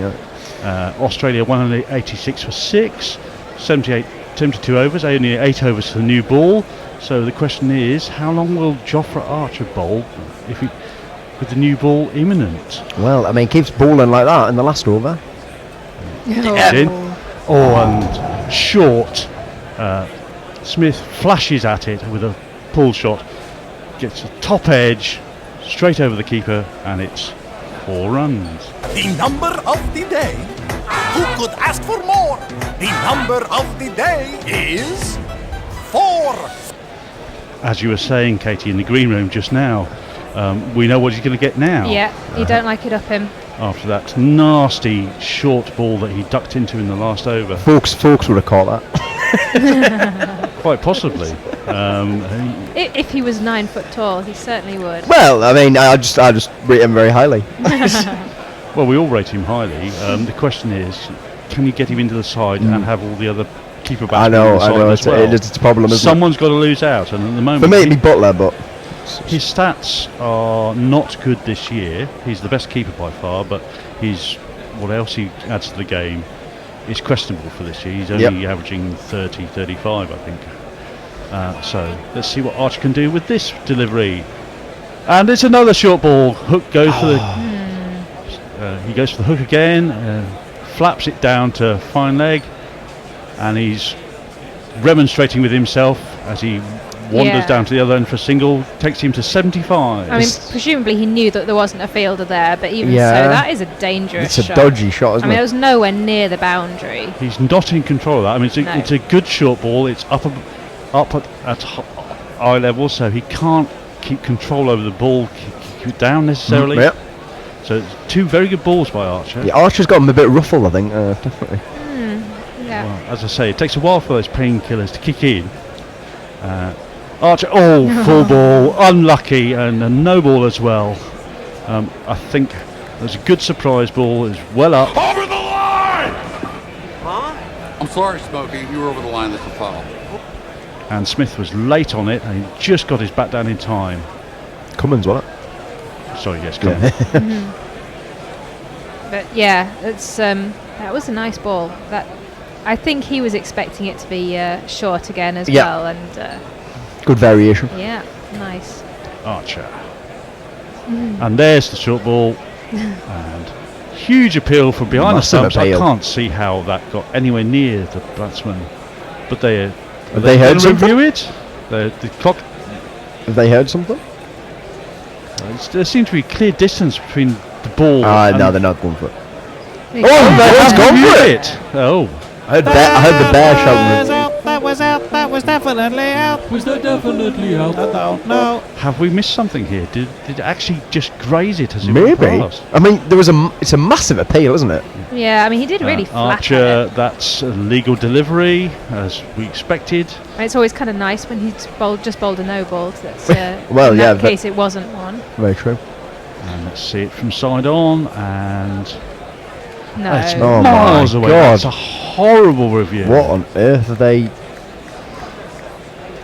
No. Wow, what a waste. Why are we even seeing Ultra Edge? It's not even in the same It's frame. It's not. Yeah, nowhere near. As I thought of this.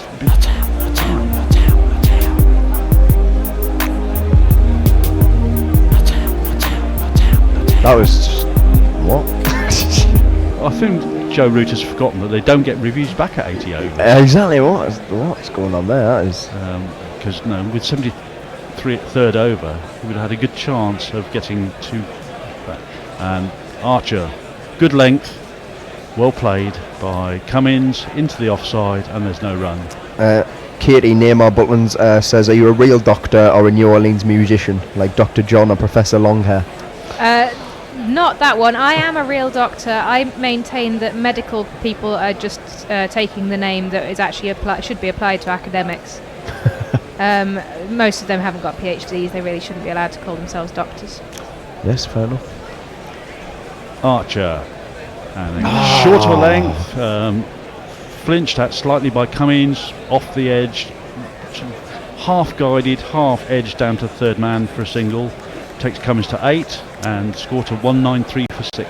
I don't think it would have reached a slip if there had been a slip in there, a second, third slip, I guess. But it was in the air. It was in the air, it was. It was. There's a lot of effort being expended by Archer in this over. I'm just wondering how long he can keep this going. 94 miles per hour most of this over. Rapid. I'm glad I'm not facing it. Well, yeah. But Smith's on strike. Here what we've been waiting for. And Archer's coming in. Live bowling. Short. Smith has fended that away just short of short leg. And that's the end of the over. 96 miles an hour, that one. Nice. It really, the amount of time that Smith has to get his bat in position. No. It's just nothing at all. And there, it was either the very top of his bat, the handle, or it might even have been his fingers that it got there. I think it was the top of it. It was the bat handle itself, I think. And as I said, he must be playing well when he can play it off the centre of the bat handle. Yeah. Oh, no, it did. It got his fingers of his right hand there. But excellent over from Archer. Yeah. Very well directed for all of the balls. Yeah, brilliant over. He's so unlucky not get a reward from that, to be honest. And now he gets to go and sit down at fine leg and recover for all of 90 seconds before Jack Leach bowls. And who's in. And that's on a good length, on the offside, played out by Cummins. There's no run. Have we got any? Yeah, sorry, we got MWSPHL says, thanks as always for the coverage. Listening as we drive to a funeral in rural Pennsylvania. Cheap and cheerful wickets with the new ball would be lovely. Indeed, they would be. Old wickets with the old ball is equally good. Yes, exactly, yeah. And Leach, good ball, just on leg stump, easily defended by Cummins. There's no run. I was thinking about this earlier. Do you think 80 overs is the right time for the new ball? Because there always seems to be a bit around the kind of 50, 60 over mark when you're there's nothing happening and there's not going to be anything happening for ages until we get a new ball. So do you think it should be earlier to speed the game along? Yeah, just to make it a bit more interesting.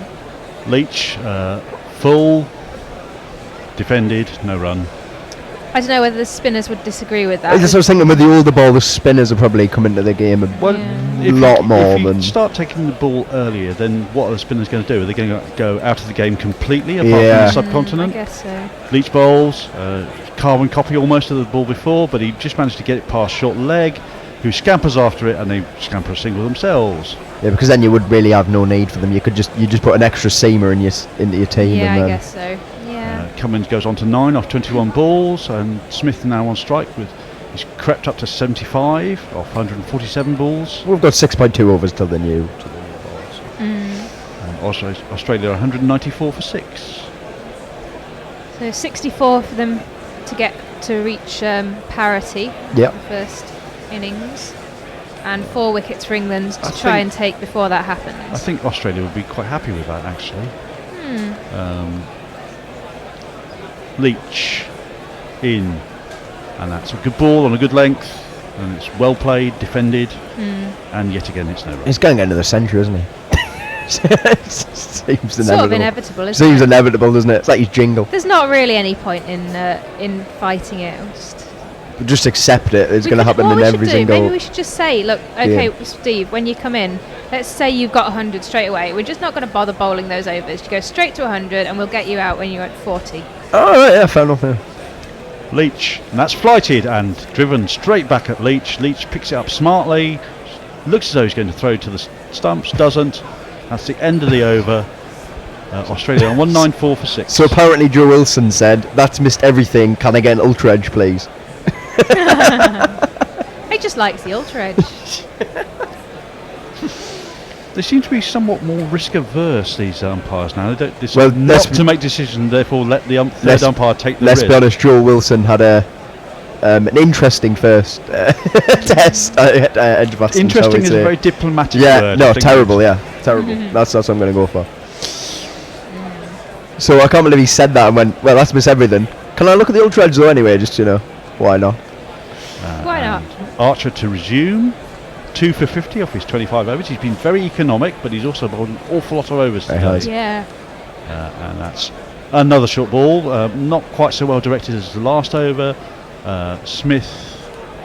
Cummins allows it to sail over his shoulder, down the leg side. Yeah. Nice and easily taken by Bairstow. Cummins stays on 9. Linux Layer says, back from the shower, Smithy still in. I guess England are fucked. Well, I mean, did you really expect him not to be? exactly. Yeah. Really? I'll tell you one thing this has done, this injury, is it stopped his twitching quite so much. Yeah. And that's full on the off stump. Nicely played by Cummins, and he's beaten cover, and that's going to go roll into the boundary for one of these. 2, 3,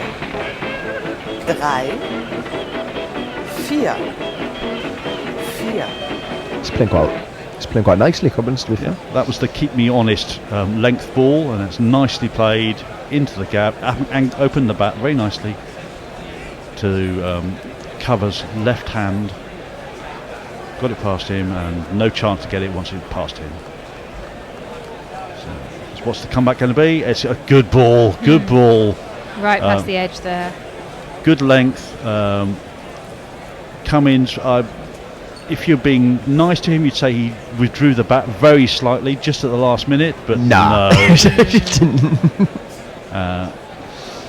a genuine play. Yeah, I mean, if it was Trescothick, you'd say he played inside it, but he's a number 8. He clearly would do that. Exactly. Come on, Jofra. What can you do? Oh. And it's short, and it's well played, actually. Climbing into his armpit, Cummins has played that nicely down, short of short leg. There's no run. Well, as you were saying in the green room, he was giving it out, wasn't he, Cummins, the short stuff, so he's going to have to got to take some of your own treatment if you're going to dish it out, aren't you? But that was very nicely played. It was well in control of that. It was just not quite short enough for him to have to play it up or have to work too hard to get it down to the ground. Evil Scoops is leaving us, he's going to bed. Oh, night. Oh, no. And that's short and wide, and Cummins had a little flick at that, doesn't get anywhere near it. Straight through to Bairstow, and there's no run. It's just that angle that, with the cameras positioned where they are, I always think that he's nicked it. Yeah, I know what it means, like a slight, like... I've just noticed they've brought in a leg gully. For, yes. Interesting. So, yes, if there isn't any other evidence they're going to bowl short than there is now. Definitely played and inside. That's a good ball. It's a good length. It's moved away slightly. Smith hasn't chased it. There's no run, and that's the end of the over. Australia 198 for 6 off 75 overs, trailed just by 60 runs now. Mogg says if Smith was with all his weird tics and twitches and Jerkin was just walking down the street, you'd think he was some mentally ill homeless guy. Well, there's definitely a certain amount of OCD in his makeup, I think. Yeah. He reminds me a little bit of Jonathan Trott. Do you remember him, like, raking at the... likes to play through the leg side, has lots of tics and... Yeah, like, just he seems to be in his own little world when he's batting. He's not really aware of what else is going on around him. He's just kind of doing his little routine of... Jonathan's Trott case, it was like basically digging a hole. Redo. Yeah. Leach continue. And he's bowled, and that's a full-length ball. And they've taken a quick single down to mid-off. That was nice. Good throw. Thrown the stump down, but he's comfortably in, not even thinking about reviewing a run-out. He's not very happy, I think, Smith. I think he would rather have got 4 for that, but... No, he was in A by single- about a a minute. Yeah, single is good he's enough. seen quite a bit, yeah. It's still a nice throw. Yeah, well, if you get one chance in 30 overs, you better knock the stumps down. And that's what they're all training for and planning for. Lots of flicking of the ball by Leach whilst Cummins gets himself ready to play. Spinners, they're fiddly as well, aren't they? Like, if you're just chatting to a spinner in a bar, you can tell they're a They're spinner. sort 'cause of they're like- probably like Don't ever fiddling give Yeah, a with the whole fiddling. thing. Don't ever give a spinner a ball outside of a cricket Yeah, pitch. exactly. Fiddling was like fiddling with the hands or something, yeah. Yeah, always. Lovely ball by Leach.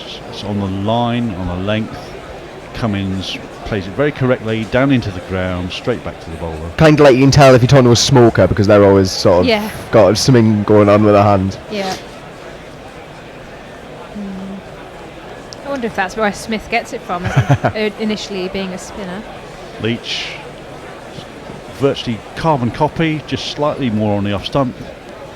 Properly defended by Cummins, and no run. I wish he stayed as a spinner. Yes. So bang average spinner. After this ball, maybe. And yet again, very consistent by Leach, on off and middle, comfortably played by Cummins, no run. Have we been abandoned by all the tweeters? They still seem to have gone to bed or gone off to the shower. Well, I've got another one here, but I'll steal Yeah. him after the Leach Yeah. over. And that's a slightly shorter by Leach. Cummins plays it off the back foot, again into the Yeah, I know. offside, straight into the ground. And it's flicking. Can he flick one past the outside edge? Nope. Cummins has put a big foot down the wicket and smothered that into the ground. Next. No run. So imagine, says Aquila Cricket, so the evidence suggests that the human tic nerve is located in the left forearm. Maybe this is the secret to cure human movement disorders. And Dallas Nash says, why do you refer to Smith as Piggy? Just asking. Well, to be honest, the bear is the one you probably need to ask for that one. Because he kind of looks like a bit like a pig. He's got a slightly porcine look. There's a P in his initials, which stands for Peter. Oh yeah, that's right. Yeah. Stephen Peter Devereux Smith. Yes. As one of those people afflicted with an odd middle name, I Yeah, do, Devereux is I do strange sympathise. What's your odd middle name? It's the G. It's a clan, Irish clan name. Are you going to tell us? I have told people in the past. It's Greer, G-R-E-R. Greer. Okay, that's not that, It's all right. weird. I'd accept that. Better than Joffa Devereux. bowls, short. Smith has controlled his pull very nicely, past the fielders on the leg side to the boundary for 4 runs. It's Nissan She. It's Nissan She. And that takes Smith into the 80s with 80 off 151. Yeah, do you want to get the Sentry one and put into the reserve? Get it lined up. To be honest, I'm surprised it wasn't there already. Well, I was thinking about it before, to be honest, but that was only got a 50. So Archer doesn't look particularly impressed with that. No. That was a little. There wasn't really an effort ball in there by Archer. Let's see what he can do this ball. That is. Smith has gotten a complete and utter mess with that. He's been poleaxed. Yes, he's. Don't worry, he's okay. He is conscious. I'm not sure he is, but that was flush on the helmet as he went to the offside, saw it was short, tried to duck away from it, and in fact just ducked into it. And everyone around him straight away as he goes straight to ground. And the Australian team out on the balcony looking slightly concerned. Well, if he's got concussion, he has to get off. That's true. That's one way to get rid of him, isn't it? Yeah, make them bring the sub on. So, Who is who can be a like for like sub? For Stephen Smith? Yeah. I mean, to be honest, I think Virat Kohli is about as close as well, you're going to get. yeah, but they can't do that, unfortunately. Fortunately for England, but unfortunately for Australia. Yeah. Labuschagne. Marnus Labuschagne? Yeah, Labuschagne, yeah. He's probably the next, Marcus Harris I would have thought perhaps, and take and have 3. Actually, would Kawaja go down to 4, or would whoever comes in, Labuschagne, go down to 4? Kawaja would probably stay at 3, wouldn't he? I would think Kawaja would probably stay at 3, so Labuschagne would be more likely than Harris, perhaps. Who is normally seen as an opener. Just thinking, I mean, could if he actually is, we are speculating that he won't take much further part. I think it was like his chin, I think. Yeah, it wasn't the forehead. The one thing that did worry me was wasn't flush on the front of the helmet. He turned his head sideways, and it hit him right on the side panel. So there would be much more Siddle's felt impact as a result through his neck. Siddle's getting ready, but he is up. He's been given the checkout, I imagine. Well, the Aussie doctor's not going to say no. I imagine you're going off. I imagine he will be loath to go off, I imagine, but I would think it would be prudent to take him off, at least to have a HIA. Yeah. Does look a bit groggy, doesn't he? He's standing up, which is a good sign. He's talkative. He's probably saying, I don't want to go off. Well, because he doesn't like watching cricket. So. Well, I don't think he'll be doing much watching when he's in the pavilion. I think he'll be doing quite a lot of being checked out. But no, he's standing up and he's talking now, so that's a good sign. But yeah, he's certainly been through it in the last couple of overs. Yeah. Yeah, Archer's given him a good some testing spell. Yep. Well, I've got 2 tweets here. Professor Mark Weatherall says, sitting by the pool with a beer overlooking Sierra Nevada mountains, finding you guys to listen to has just about made it bearable. And Mike Hunt Hurts says, like for like, I'd choose Maxwell as he is also an annoying twat. We have some people. Quick tracker, I don't know where we're up to, but we've got Anand Pandit said Smith is best. Bishai Adekari says number 1 test batsman. Sobarhamina says Stephen Smith has become a great batsman. And then, well, that's his name's in Hindu, so bro, I think both are great. Kohli and Smith are best in test. But there we go, caught up on the quick tracker. I was talking about this in the green room with you, wasn't I, Jack? We were talking about the top 3. Yeah. In Smith, Williamson, Kohli. Yeah, that's what we thought. Yeah. In tests. In test. Red ball cricket. Yeah. Root was up there, but he seems to have. He has fallen away, hasn't he? Is it because he's the captain? I think that plays a part. So are they, but you know. I know, but some people handle it better, don't they? Yeah, they do. All 3 of those have a higher batting average as captain than not as captain. It looks like he's going on. Yeah. It looks like he's being asked to go and be checked out. Now I've been looking around and I can't find the ouch jingle, but imagine that I played that. What for the baby? The ouch Charlie one, I think it was, wasn't it? But can't find it anywhere, so it's disappeared. Clearly, there are not enough injuries to warrant having it in play. Well, but with Jofra Archer around, maybe there'll be more. Well, I mean, that was he was bowling some spell at Smith there, like. Yeah, he and was. Well, that's the way you get him out retired hurt, I guess. Well, you could argue, and it would be slightly contentious argument, he's done exactly what he's been asked to do when he was selected for the side, which is to remove Australia's most dangerous player. Smith, the method of removal is another matter. And Smith is on 80, so. He is on 80, yes. You know. So he's just averaging 360 now for the series. Yeah. But he'll be back. I'm sure he'll be back. He will. Whether he'll be back today is another matter. Well, very true. We hope there's nothing too serious with him. It doesn't look like it. Nope. And the replacement batsman, we should jingle up. Oh yeah, of course. They all need a new batsman jingle, despite not having had a wicket. Yeah, he doesn't help him by turns his face to it, kind of thing.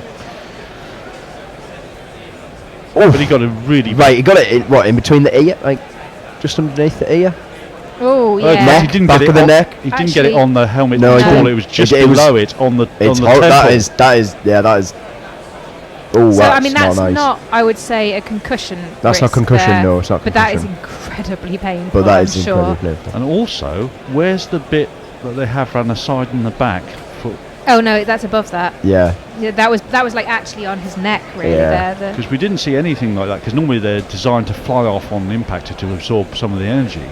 But I mean, that's the dark bit around the side. yeah. But it was below that. It was actually on his neck.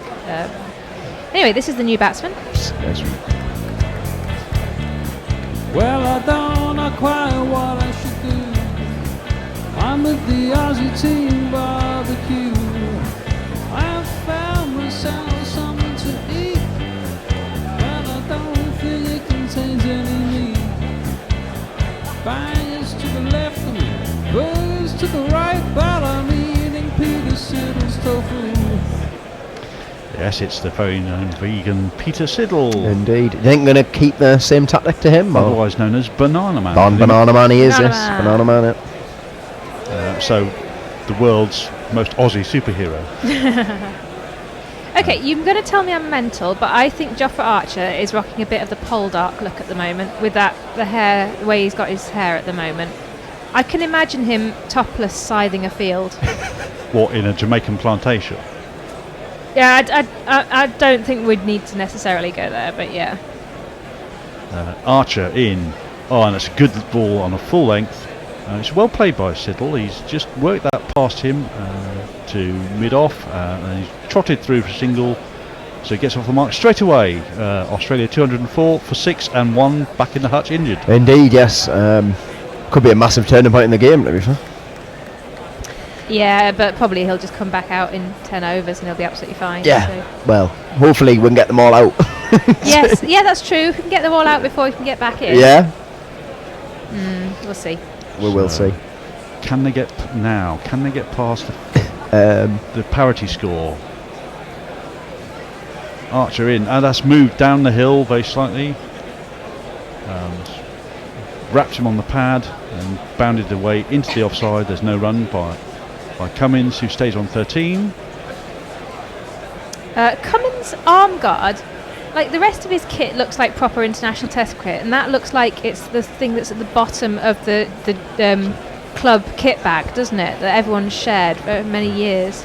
And it looks like we're going to have a changeover shortly.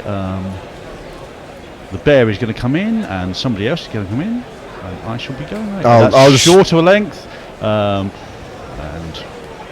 Cummins just stands tall and knocks that down into the offside. There's no run. I'll just read some tweets on my changeover. Australia 204 for 6, trail by 54, and there's one ball left in the over. But they're sticking with the fairly short ball tactic, aren't they? And you got to say, if you were anyone but... The bear nods in approval. I think he's been advocating this for the whole of the match so far. Archer. Oh, that's a absolute japper. That's gone straight through Cummins. There actually been a hole in him for that to get through him. Like that went between his arms and his body, I think. That's cut him in half, gone straight over the stumps. Johnny Bairstow taking it sort of sprinting down the leg side, and that's the end of the over, and we shall have a change. Yeah, I'll just read some tweets while we change over. So Todd Nurbury says, well, the best way to get Smith out is trying to hurt him. Anna Forsyth says, if you can't beat him, beat him. And Mogg says that ball hit Smith in roughly the same place as the one that got Phil Hughes. Oh dear. Gorilla Critter, and then Durban Oak says Smith was lucky there. That was not far away from where Phil Hughes got it. I'm not gonna lie, when I saw it on the replay, I actually thought that as well, and we all know what happened there, unfortunately. Well, it seemed to hit him further down the neck, didn't it? It was almost on the back of the neck. Yeah, it did. Yeah. I'll stay here. All right. Well, he seems to have had a tactic at least, haven't they? And Archer seems to really trouble them. Leach bowls the next over, and he's bowling at Siddle. Yeah, that Archer spell was brutal. That was brutal. And that's brutal stuff. Brutal stuff. And the thing is, he found a length that wasn't. Well, it wasn't over the sailing head. over the head. Yeah, exactly. Yeah. Leach tosses that one up, defended by Siddle, back down the track, and there's no run. I generally hope Steve Smith's all right, but it's great to see that sort of bowling. It is. Yeah. I mean, I hope he's fine, but there hasn't been much time in the last 30 years that we've had a bowler that quick who can really trouble bats. I mean, did you say he got one up to 96? Yeah, exactly. Yeah, on the back foot this time, Siddle just defends it back down the track, and there's no run. He seems to be enjoying it. He does, yeah. I mean, we've just got a tweet from Grace saying Archer was laughing apparently. Well, I mean, if you're an Englishman, you've been getting this for years, haven't you? And finally to have your own weapon to do it. Yeah, Mitchell Johnson. Mitchell Johnson roughed us up big time, yeah.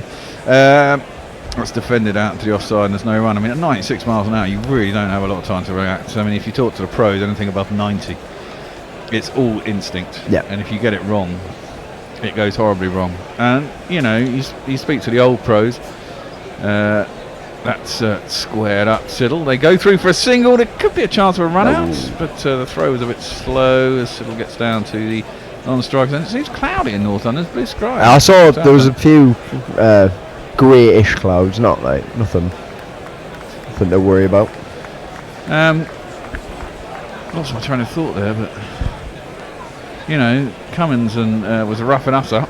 Yeah, exactly. He was. Cummins is quick, but I think Archer's quicker. But Archer is quicker. Only by but the thing is, when it gets so to that level, those little differences make a massive. Well, you know, Cummins is bowling at an average of what, 88, 89, probably, and Archer at the moment is bowling 95. Yeah, exactly. It's big difference. Leach around the wicket, last ball of the over. It's flat. It does turn a little bit, but it's from too short of a length, and Cummins can cover the turn and just guides it out to back point. There's no run into the over. Leach has bowled like economically well without looking threatening. I would say. Well, no, but I think he's there to get through the overs, get to the new ball. He's gone for 11 runs in 9 overs. That's fine, isn't it? Yeah, exactly. Now the question is, will Steve Smith come back out again? I think he's theoretically, if he got hit on the neck, it wouldn't be concussion, would it? Because it's not going to rattle the brain. No, but they're very nervous about that, aren't they? Because of what happened to what's his name? Hughes. Yeah. So his doctors will have a big say. Well, they will do, yeah. Well, I was expecting them to be like, no, you're too important still. Well, he went down like a sack of spuds. He did, didn't he? I mean, you could tell that was I was going to say Clive Lloyd when I was on. I mean, when they didn't wear helmets. I mean, one of the things he was, chastising modern batsmen is with helmets they don't really look at the ball. I mean, he got hit in the chin, I think, by, was it Thompson or Lilly, one or the other. Spat out a tooth kind of thing. Just carried on. Got on with it. just got sent an image of the Phil Hughes one, and it wasn't far off. Really, no, it wasn't. Really wasn't far off. Well, Archer's going to carry on. He's bowling short still, and Siddle wisely ducks under that, and there is no run. 92.4 miles an hour, 2:59. He's in his 28th. He's got to have bowled 10 overs more than any other. Yeah, definitely by a long way. He's definitely like a new toy, isn't he? Yeah, yeah. Wind him up, let him off. Well, hopefully the batteries don't run out soon. No. Well, he doesn't put a lot of effort in, so maybe he seems to enjoy bowling long spells. He's not complaining. Doesn't want to get off. Oh wow, let's cut him in half. So he cuts Cummins in half at the end of the last over. Cuts Siddle in half at the beginning of this over. Gets it to nip back from a decent length. Siddle was nowhere near it. He really deserves more wickets. Yeah, he does. Oh, jeez, how did he not get anything on that? Actually, I think the fact that his bat didn't come down straight is the thing that saved him. Yeah, got tweets. David Thomas says, "Does that helmet have the new extra protection? It didn't look like it." No, it didn't. I think it would have hit below that anyway. As I said, I think it hit below. It definitely was. It was a lot lower. The neck, really. Again, short. And Johnny B's having a bit of trouble behind the stumps. Has done all day. Andrew Jones says, "Well, that's one way for Smith to get applauded instead of booed." I was thinking that myself. And Siddle has decided he's just going to duck everything. Going to be careful on that because you'll get a fuller one and you'll duck into it. Yeah. I can't imagine any of them like facing this. No. It's brutal, isn't it? It's past to be before you even know what's happened. Properly brutal. Loving it. Oh, full slower ball just lobbed up there. No, I think that was the knuckle ball. No, it wasn't actually. It was 90 miles an hour. It seemed to be a bit floating. It looked slower, but it wasn't. But he got his bat down in time, and there was no run. It was a knuckle ball, wasn't it? Yeah. I thought it was a knuckle. Yeah, it was a knuckle ball. Yeah, it was. He usually don't come out at 90. That certainly didn't seem as quick as the other balls.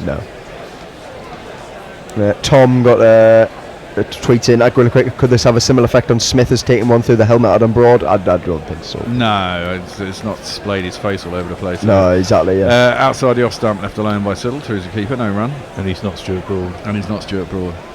But it does show that they can rattle him. Yeah, totally, yeah. And now for the rest of the series, it will be Archer banging it in short at Smith. Well, it remains to be seen if he is rattled.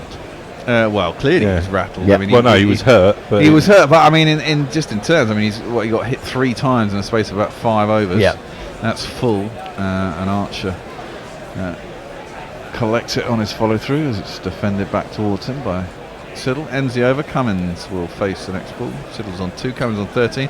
Trail by 53, 205 for 6 with Smith back in a hutch, retired hurt on 80. Is he retired? Well, I don't know. It's off injured. It's off injured until, I guess, further confirmation. Well, that's it. I mean, I imagine if it's not rattled his brain, then he'll say, I want to go out there again. Geoffrey Archer's speed in the last over was 92.79 miles per hour, the fastest over by an English test bowler where data is available. Wow. There you go. Fastest over. Thank you for Durban Oak for that. Harold Larwood. Yeah, 28 overs he's bowled. Yeah. Broad's only bowled 21. Woke's only bowled 13. 10 maidens, 59, 2 wickets. You think he'd like that wickets column to be a bit higher, I think. He deserves it to be. Yeah, I think he so. really deserves it to be. We've got 1 over the new ball. So I think they're letting him go because I think they think that actually with the older ball he can still cause trouble, whereas the other 2 probably won't. I think he'll get taken off when a new ball comes on. I think they'll go to Wokes and I think they'll go to Broad. Try and get a little bit of nibble off the seam. Yeah, I mean the fact he's getting this much out of the old ball, just very impressive. Well, Cummins is facing up. Leach is over the wicket to him, which is an interesting attack. He's trying to hit the rough outside the leg stump. Cummins just defends it back down the track. There's no run. I imagine they just want to get through this over as quick as possible. Yeah. And why not try it? It's your last over, your last chance. If he gets one to bite out of that rough, he might get a little edge through to, I think, Stokes is a slip. Yeah. No! Wow, he's had a big hoof at that. It's Cummins driven down the line. It's turned, beat him outside edge. I don't know if he got anything on it. If he did, Bairstow's dropped to catch. Let's have a look on the replay. No, nowhere near it, but there was a stumping chance. Well, was. Although the ball did bounce up shoulder height. Took a strange bounce off there. Yeah, it did take it really kicked out of the rough. It would have been very difficult for Bairstow to get that down in time. And in the end, he did quite well to stop it going through for a single. That one's worked to leg side. And Broad, who's short on the 45. Not Rashid. Rashid. And they get a single. Yeah, not Adil Rashid on the 45. Tim Everingham says, evening Gorilla, I just got home to see Smith walking through the long room. Oh no, I thought. Then I saw the reply and honestly had horrifying flashbacks to Phil Hughes. Scary stuff. Yeah, it was scary stuff. When he got hit, he just went down like a sack of spuds. It did, yeah. It was brutal, wasn't it? Yeah, it was brutal. 3 balls left in this spell. From Leach, you'd thought. First, that's 2 full. It's on about Midland leg, and it won't turn from there.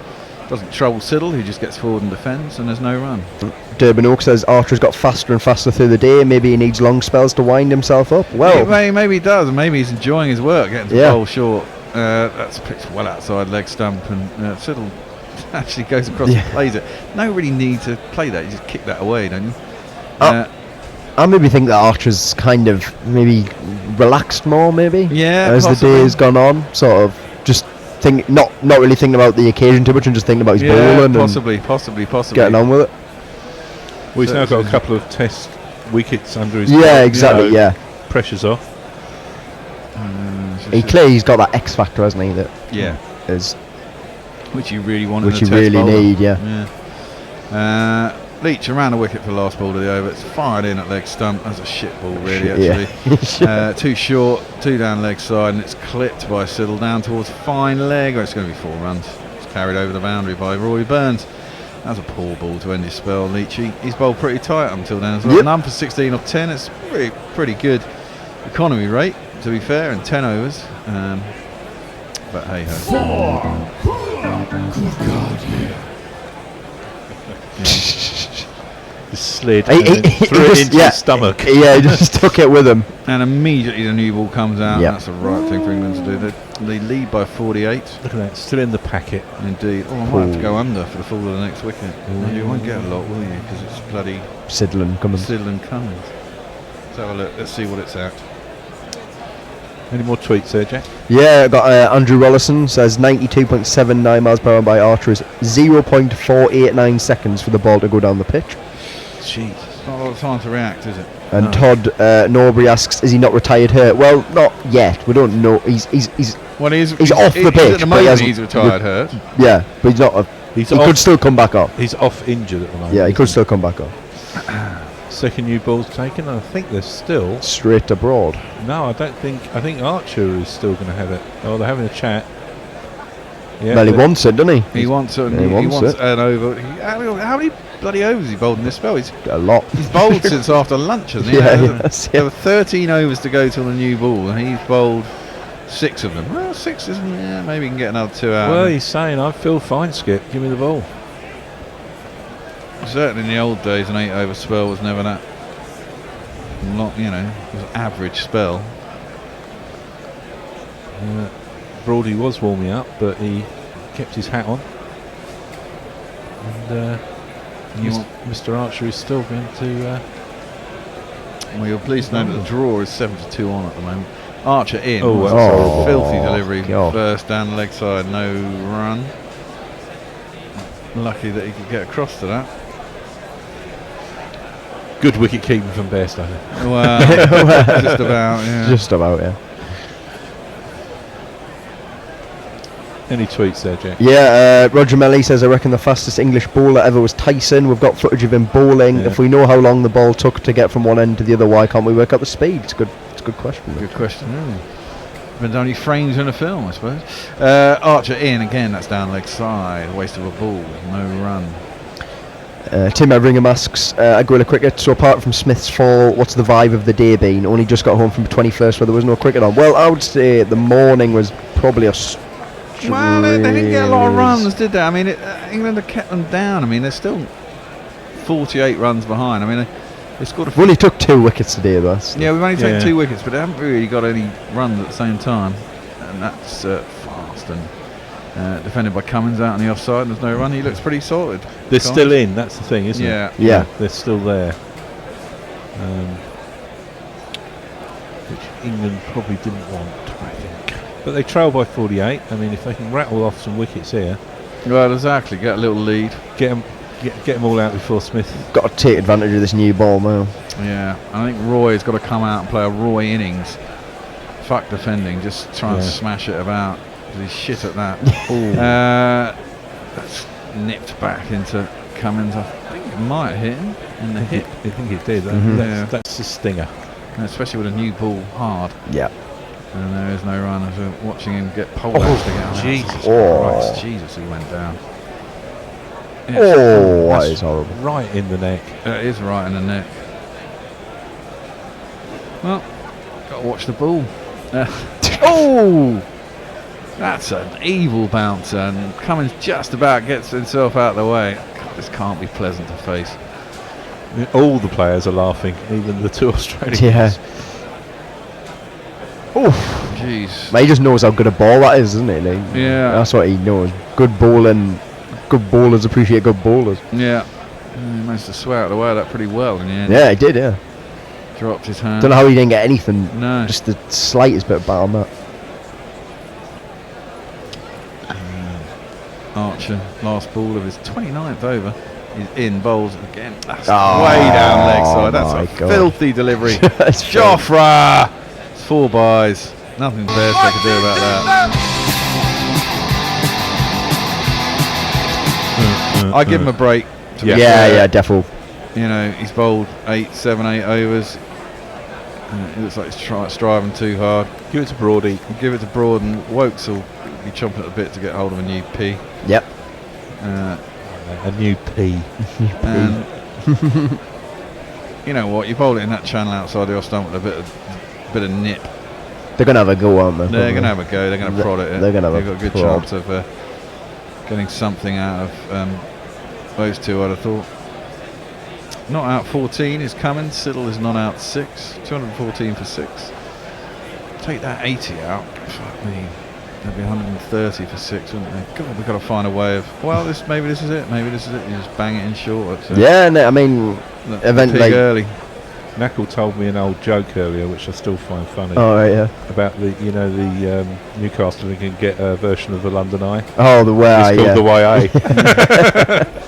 I know it's an old one, but it's still good. But we've got a new man. who's going to be bowling, and it's this fella. It's this fella. Chris walking on sunshine. Whoa, he recently took 9. Whoa, Chris walks in the test side. Whoa, and don't he feel good? And don't he feel good? Some opposing cloud coming over. Oh, there's a ball. I think it's going going down leg side. I don't think it came back enough off the seam. And they're all talking, don't. No, not after that Ruthie. pathetic review. All right, well, I've got to say, I thought he punched it, that one, and he was nowhere near it. But reading. The Cummins one. Yeah, the my initial thought was that he'd actually punched it through to the keeper. I mean, that's clearly, I mean, they thought they'd seen that as well. No, it's going down leg. It's probably hit him just about on the line of the leg stump. It's going down further. So It's hitting in line. It's hit him. Umpire's call on impact and it's missing. Probably just maybe would have clipped the top of a bail on a 6th stump.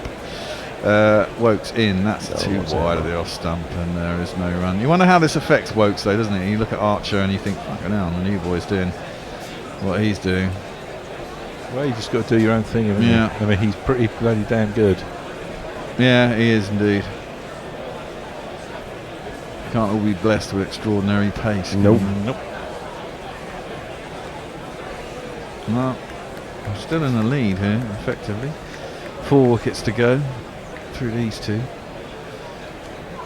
That one is in. That's Siddle, who defends it stoutly out to mid-wicket, and there's no run.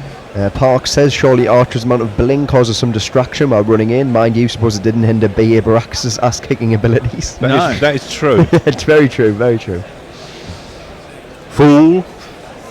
It's still not as big as Chris Jordan's No. like necklace he wears, but Because he was Clubber Lang, wasn't he, in Rocky 3? Mr. T. yes. I've not seen a Rocky film. You never seen a Rocky film? Not even the original? So you haven't had a KFC, you haven't seen a Rocky film. You're missing out on things. That goes off the seam, beats the outside edge of Siddle, probing forward, and is no run. But you know, I have had a glass of Red Bull for the first time yesterday. Oh, yeah. It was alright, it wasn't anything special. It's just really sweet. Yeah, it's very sweet. Yeah. I can imagine it being dynamite, though, if you mix it. Yeah, well, that's what I mixed it with.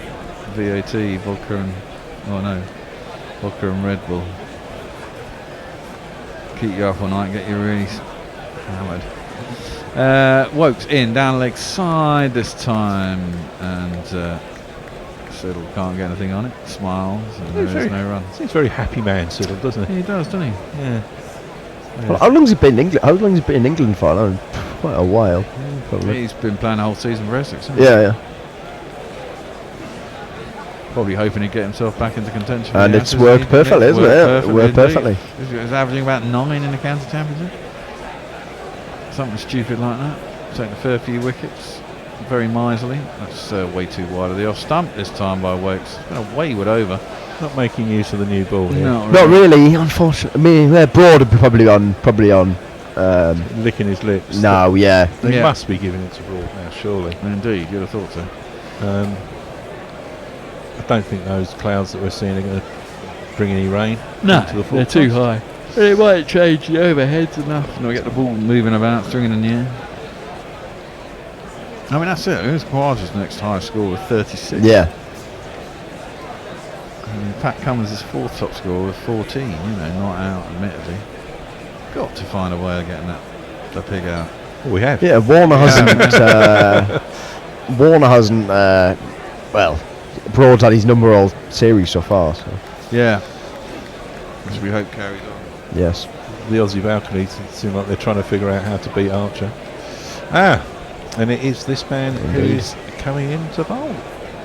What would make Broad walk? If his stumps were knocked down, What would make Broad walk? caught 5 feet off the ground. What would make Broad walk? If he trod on his What stumps, would make Broad walk? if God was one of the What arms, would make Broad walk? Broad walk. What broad scored! Did one of you bet on Bournemouth or Villa? Yeah, I've got both things to score on that one. Okay, Bournemouth will win that. Yeah, I know. I've got it. I think I've got a draw Check. there. It's only 4 minutes gone. That's all right. Who scored? Josh King. Fuck, I've got Wilson in my side. Yeah, that's a good shout. Yeah. Broad is at the end of his well run. And he is approaching the crease now, bowls. And it's left alone by Cummins outside the off stump. He's No needs run. I don't know, he's just, that's, I mean, I know it's only his first ball, but need to have them nibbling at it a bit more. He can just leave that comfortably, he knows. Especially with tail enders, you've got to make them play. Yeah, exactly, yeah. Because they should line something up wrong sooner rather than later, that's the idea. Butler's in at short leg. There's a mid off. There's a backward square. There's 3 slips. 1, 2, 3. Backward point. That's in at the hip. It's 2 leg sidey. And Bairstow chases it down to backward square leg and gets himself a single. Does Cummins? No, he doesn't. It's off the hip. It's a leg sort of bye. leg bye, yeah. 43 England lead now. Yeah, 3 for 55 Broad. He's bowled well. Yeah, he's bowled well. He's bowled well all series, I think, actually. He always plays well against Australia. Yeah, that's true. Really gets him up. But his pace has been back up this series. Yeah. Which is good to see. He's in now to Siddle. That's a big drive at it. That's the way to do it. Misses it, just beats the outside edge. So close to getting a little nibble through to Bairstow, but he doesn't, and there is no run. No, it's a better ball, that. Yeah. That's exactly what I was on about. You gotta, you know what I mean? He's gone full at that, hasn't he? Yeah. And got to tempt them. Oh, it's close. It is close. Close but no cigar. Any more tweets? Yeah, well, Park says Rocky 3 would be my first ball. Skewed off the outside edge of the bat down towards third man. I think it'll be caught up before it gets there. Stokes is herring after it, just actually. Denley follows him down there and throws it back in. They come back for 3 runs. Yeah, Park says Rocky 3 would be my favourite. 1 and 2 were probably better films, but 3 saw Rocky's change from slugger to boxer under the tutelage of Creed, although with a questionable run in the CC. Have you seen Creed, actually? No, but the reason I thought of it is my son's watched Creed and he was telling me, "Oh, do you know about Rocky? Do you know about Creed?" I was it's got Bellew in it.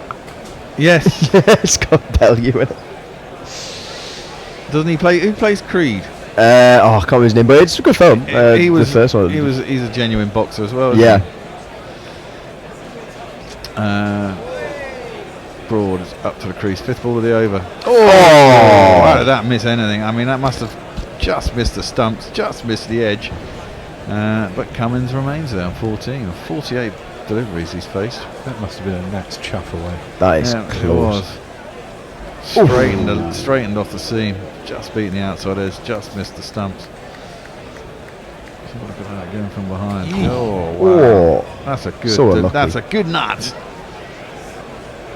That's beating them all ends up. Yeah, it it has. Beating them all ends up. Not a chance. Just need 6 of those and over, and I'm sure one of them will get nicked through. Cummins faces up. Broad, last ball of his 22nd over, and inside half of the bat. Into the ground to Butler at short leg, and that ends the over. Indeed, well, I've got sent a picture in of the Smith thing. It's very close to where it yeah, saved by his collar. Where Phil Hughes was hit. Well, let's just hope he's okay. I'm sure he is. Do hope he's okay. But now they will know how to rough him up for the rest of the series. Linux Layer says that Archer really laid back, or doesn't he fully comprehend what is going on at any one time? I think it's the latter. I know what you mean by that, Layer. Yeah. It appears that way. Yeah. I think he's a young guy enjoying his cricket. Like let's hope he continues like that. He's clearly relishing this opportunity. And absolutely. He's delivering. Let's just come on. Too wide of the off stump. No need to play it that way. Siddle, and he doesn't, and there is no run. Just a bit of a waste of delivery. That it is. Needs to be closer into the off stump. I know it may not be the case, but you do wonder, maybe not so much Jofra, but the rest of them are all a bit sort of, oh, what happened to Smith? It's almost, do you understand? See what I mean? I get this feeling everyone's a bit shocked. Yeah. You know, a little bit, right, come on. I mean, after, like Leah says, probably didn't realise. Yeah. That's pinned Siddle high on his front pad, but going down the leg again. And too high, and there is no run. You just want to keep bowling him all day, don't you, Archer? Give the lad a break. Yeah, his first over with the new ball wasn't very good, let's be honest. Yeah, yawning. Yawn, making me yawn. Oh dear. Exactly. Wokes in now. Third ball of the over. What on earth was that? That was a very weird shot. Siddle goes back as if he's going to pull it. It's not really there. It's only waist high. That was Went outside his that was it was, yeah. That was weird. Ended up sort of shoveling it down to mid on, sorry. Gets a single. And yeah, Jofra is still going through his action. Like, I want to bowl. Everton 1-0 up. Yeah, Bernard. Bournemouth are 2-0 up. Really? So Villa starting well. A friend of mine's a Villa supporter. That's full delivery, defended back down the track to the bowler by Siddle, and there is no run. Owen says there's a time and a place. Booing him when he comes out to bat is fine if he must, but not if going off due to potentially bad injury. Totally agree. Yeah, I agree. They didn't boo? No. Everyone applauded them off.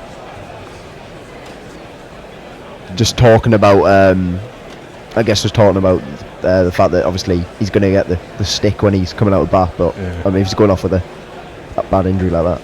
Worked in, bowls. Ooh, that keeps a little bit low, but Siddle keeps it out to cover, defending, and there is no run. Well, maybe the booing will stop now after this.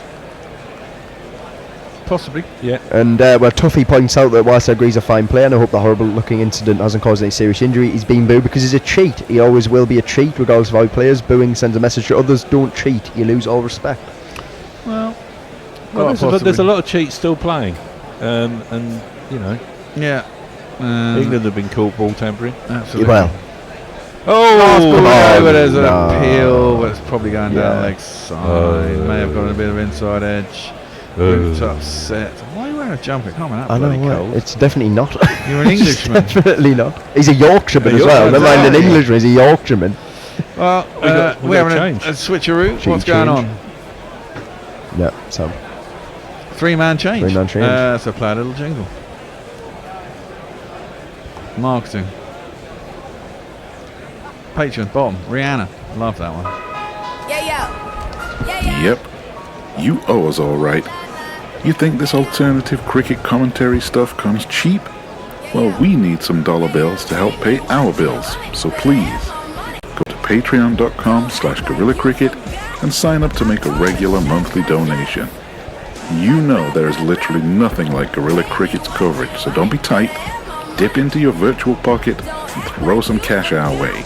See, Rihanna knows. Patreon.com/GorillaCricket. You're listening to Gorilla Cricket's coverage of the 2019 Men's Ashes. We are delighted to see that Steve Smith is sitting at the back of the dressing room watching on. He seems to be okay, and we hope that he is. I think the Australian doctor and physio did a good job getting him off the field. You cannot take risks with concussion, just the short-term and the long-term effects. It's too dangerous to be trifled with. Stuart Broad, right arm over the wicket into Pat Cummins, who defends off the inside part of the bat into the mid-wicket region. There is no run. And if you were booing Steve Smith, frankly, if you were booing Steve Smith before, you were a little bit tedious. I mean, now you're just downright cruel. This is full outside off stump. Cummins has a drive at it, misses it completely through to Johnny Bairstow. There is a lot of wafting no going on, run. isn't Yeah, there? a little bit of wafting. There's always going to be some wafting outside off stump for lower order batsmen, no matter how competent. Smith has got his pads on, which He's sitting there. I can't think that's I don't why. think he's taken them Maybe off. he's not taking them off. That's a point.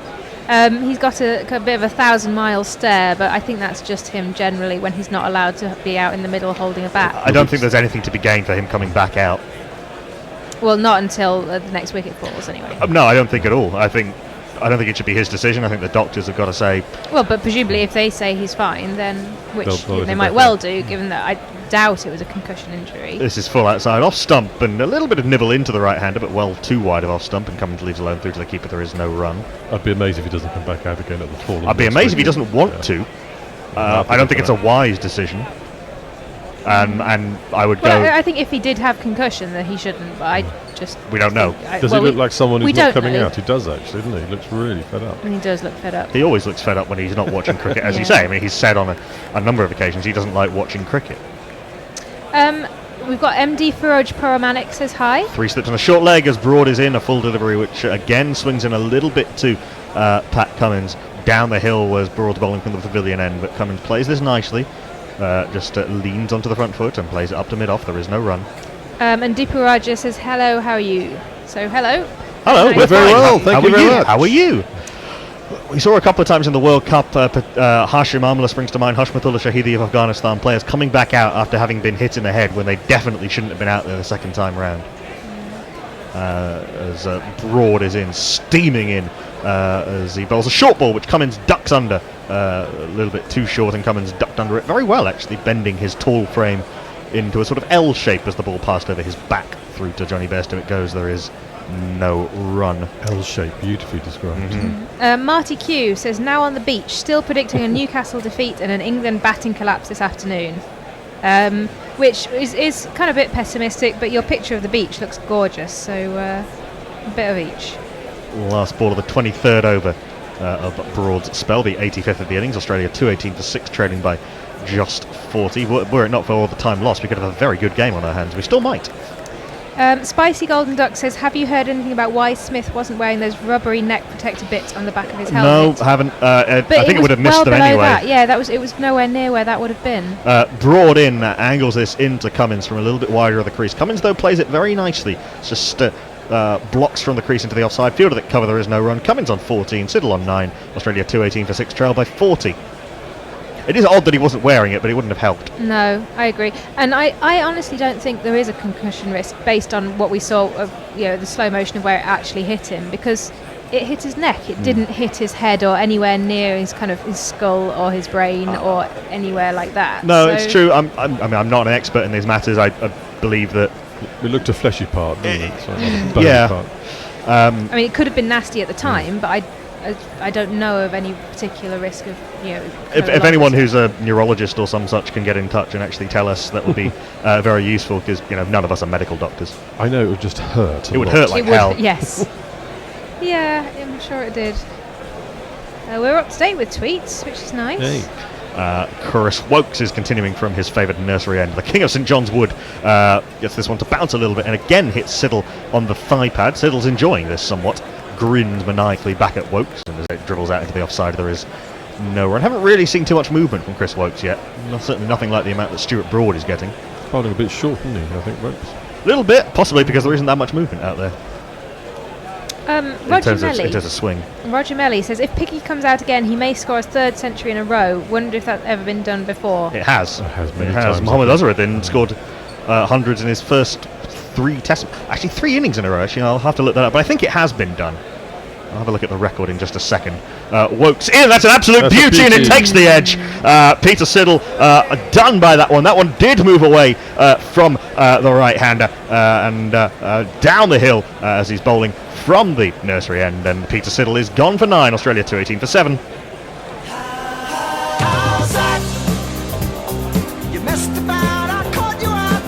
It was a beauty from Wokes. Late movement. Siddle not pushing at it, in fact trying to withdraw the bat from the line of the ball. A regulation edge taken by Johnny Bairstow. Peter Siddle gone for a fighting 9 off 31. Australia 218 for 7, trailing by 40. And pitched up a little bit as we just a little bit, just a few inches. We're not talking anything particular, but Steve Smith is coming back out to bat. He's being applauded by the long room. He's being applauded by the members. I still am a little bit concerned about this, but it's brave, possibly foolhardy, but brave. There he is. Inevitable. You know Steve Smith's inevitable. He treats the fielders like they're not really there. Hits the ball in the air across the boundary line. He ain't going nowhere. Standing ovation from the Australian travelling fans, the Merv Hughes tour group, and I hope from the rest of Lords as well. There's various stages at which the booing becomes stupid, and we're well past that stage, frankly. So Steve Smith comes back out to bat with Australia, 218 for 7. Jordan Street says, why should the players respect him? Why should the fans respect him? He brought the game they loved, the game they worked their whole lives for, into disrepute. Come on. Every team in world cricket is ball tampered. Yeah, I think that's true. But on the other hand, I don't have a particular desire to tell other people who they should and shouldn't like in cricket. I mean, I have completely unreasonable dislikes for people like KP. And I don't really want other people telling me I'm not allowed to dislike I'm not him. saying you're not allowed to. I'm saying that you have to think about, why those things exist. I'm not saying you're not. No one's saying you're not allowed to. Wokes in to Smith, who, in Smith fashion, defends from the stumps from a very full delivery that was very straight, but he plays it pretty much off the middle to mid-wicket. There is no run. Apparently Everton Weekes has the record of 5 Test centuries in a row across 2 series. That's according to Ravi Nair. Thank you. So yes, 3 has been done, but it would be a phenomenal effort given the circumstances. Certainly the position that Australia were in the first innings of the first Test, and the physical bravery that Smith's had to show with the onslaught from Jofra Archer. Wokes is in full, and Smith climbs into this, launches this over the mid-wicket region. There's no one out there, so it's a perfectly safe shot. Even if he didn't time it, Smith is going to try and get on with things, it seems, as he has the tail for company. 4 runs.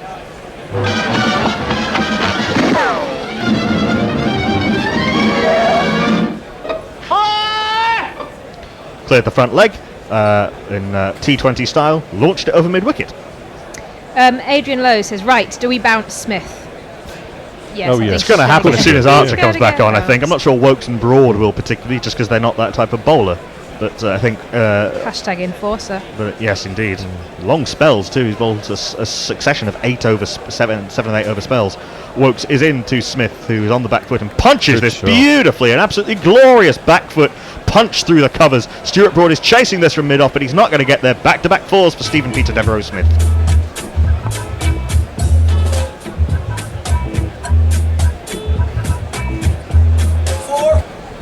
That's absolutely beautiful from Steve Smith. So in control of that. Met it on top of the bounce. What a player he is. Said he wants to get his 3rd century in a row, didn't he, quickly? Yes, indeed. Katie Cooper says, I think you can get concussion if you're hit in the neck. It's to do with your brain knocking about inside your skull, and a sharp whiplashy blow to the neck could definitely do that. No expert. I hasten to add, you'll get much more qualified comments, I'm sure. Well, we'll look forward to hearing them. Last ball of the over from Wokes is short outside off stump. Steve Smith ducks and sways in exaggerated fashion. Lets it pass through to Johnny Bairstow. Australia 226 for 7. A successful over from Wokes in terms of the wicket, but did leak some runs. Australia trail by just 32. There's various conversations going on between different people that are including us, but I think I'm going to skip through most of those. And we've not actually had any more comments on Crick Tracker, so anyone listening on Crick Tracker, do give us a shout and let us know that you're listening. And and if you are watching, please share the link with your friends and get more people involved in this cricketing party. Steve Smith back out now. He's on 88 with those 2 boundaries. Pat Cummins on 14, providing valuable support. There's been some good dogged stuff from the Australian lower and middle and lower order. It is going to be Broad continuing, though Jofra Archer is warming up in the captain's eye line. As one might expect in these circumstances. But it will be Broad from the pavilion end. Bowling it to Patrick Cummins, who's on 14 not out of 55 balls. Another dogged and determined innings from Cummins, who is a very impressive cricketer. Very exaggerated warming up by Jofra Yes, Archer, indeed. isn't it? Hi, Joe, I'm over here. Yeah. Cummins facing up to Stuart Broad. 3 slips and a short leg in place. A little bit too wide of off stump. A little bit of movement, but too wide of off stump. And Cummins leaves alone 3 to Johnny Bairstow. There is no run. Broad wants some scissors. Is he going to cut up his shoes again? I'm surprised that most fast bowlers don't already have the hole in the toe. So we do see that bowlers' feet sort of slide through. He does actually have on the toe, but he's cutting off a bit of strapping on the side. He's done that every single game. He buys I think he gets new boots for each game, and every time he cuts off that bit of Velcro on the side.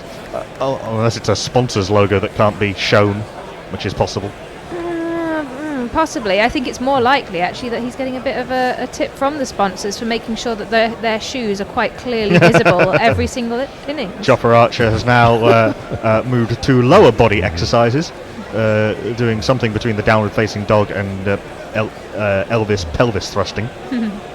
I mean, if Joe's given him the nod, I think it's a great idea to bring Archer back on now. It's a fairly obvious move, but it kind of makes sense. He's having a chat with him, look, on TV.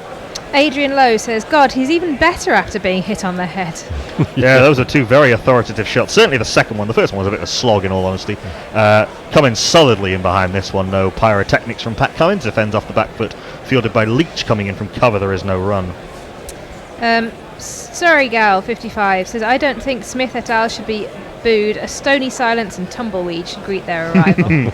I'm not sure the groundsmen would be happy if you released tumbleweed onto their beautifully prepared wickets. Chris TV. They're not that happy with the players being on the field, frankly. No. How dare they? Just got that nice. Chris TV says... Broad is in, outside off stump. Left alone, a little bit of bounce, but again, way too wide of off stump to trouble Cummins. And Bairstow takes, there is no run. Should he manage 140 again, Smith wouldn't even be the first to score 340 plus scores in a row. Zahir Abbas once went 215, 186, 168. And Mudassar Nazar once went 231, 152, not out, and 152. I mean, those are pretty impressive. That's very, very impressive. It's called a rich vein of form. Isn't it? Broad outside off stump gets this one to come back in, having hung it outside. Cummins is off stump for the rest of the over. A beauty which passes in between bat and pad, just misses off stump, and Johnny Bairstow takes a low tumbling take. Stuart Broad, as ever when he doesn't get a wicket, is cursing the gods. A beautiful delivery. God, it's a gorgeous one, isn't it? Broad's just going through that sort of unlucky phase at the moment. moment. It was like in the West Indies where he bowled absolutely beautifully but got no luck. And he was millimetres away all the time. It's frustrating. Must be frustrating for him. Yeah, for sure. And we're just watching. Linux Leas is advertising us on Twitter after this. This is outside off stump, but Cummins waits for this and plays it late off the open face of the bat to Joe Denley at backward point. He's been pretty busy through this innings. There is no run. One ball left in Broad's 24th over, the 87th of the innings. Australia 226 for 7, trail by 32. Linux Lear says, follow Guerrilla Cricket for the finest cricket commentary, guaranteed to contain no Michael Bourne or Geoffrey Boycott. How can you resist that? So I've retweeted that. Right. The best sales pitch we've got. Yep, do remember to tell all your friends and get them all over here listening. We can be found on TuneIn Radio, at the Guerrilla Cricket website. This is another one that swings in late. Cummins has a flash at it as he tries to tickle it very fine. Thoughts that he might have got a little tickle through to the keeper, but no, just a good take by Johnny Bairstow. There is no run. Australia 226 for 7 at the end of the 87th over, trailing by 32. Yeah, GuerrillaCricket.com or on TuneIn or on various other streaming services, and also on Facebook Live and on YouTube. Yep, go find us on Crick Tracker on Facebook, and you can even see our lovely faces. Just waving to any of you who are actually watching. So the 6th fastest average 7th spell. 7th. I can't count that. After one from Andrew Flintoff against Australia at Edgbaston in 09, when Flintoff was held together by sticky tape and hope. One Harmison, 3 of them. 3 from Harmison and 1 from Stephen Finn. That's interesting. I didn't imagine Finn being quite that. Finn was rapid when he got it right. It's both you see those are both in the series in New Zealand in 2013. Yeah. Finn's been in decent rhythm this year. I wonder if he might be an option for England again with some of the injuries to fast bowlers, the likes of James Anderson and Ollie Stone and Mark Wood. I would love to see Stephen Finn back in international cricket. He's one of my favourites. Oh yeah, he was great. And a nice bloke. Yeah, he's a cricketer you want to do well. Also, as I found out at the tavern, a good way to get to the bar in the tavern when it's packed, follow Stephen Finn through the crowd. He does tend to part the waves. I think that's Mr. Bishop's way through. Yes. Or Hi, Tony. Or Chris Tremlett, if he ever goes back in there when he's not powerlifting in Los Angeles. 3 slips for Chris Wokes, and a ring on the offside of the mid-on, and presumably someone back on the leg side. So what's Smith's tactic going to be here, we think? I think he might take the attack to Wokes again. Wokes is in, right arm over the wicket from the nursery end. This is straight, and that might be a dropped catch. It swung in sharply to Chris Wokes. No, a leg by, Chris Gaffney signals. It swung in sharply to Smith up the hill, and Smith tried to tickle it very fine. I think it just grazed the thigh pad. Yes, it did, and Bairstow couldn't hold on. 4 leg byes.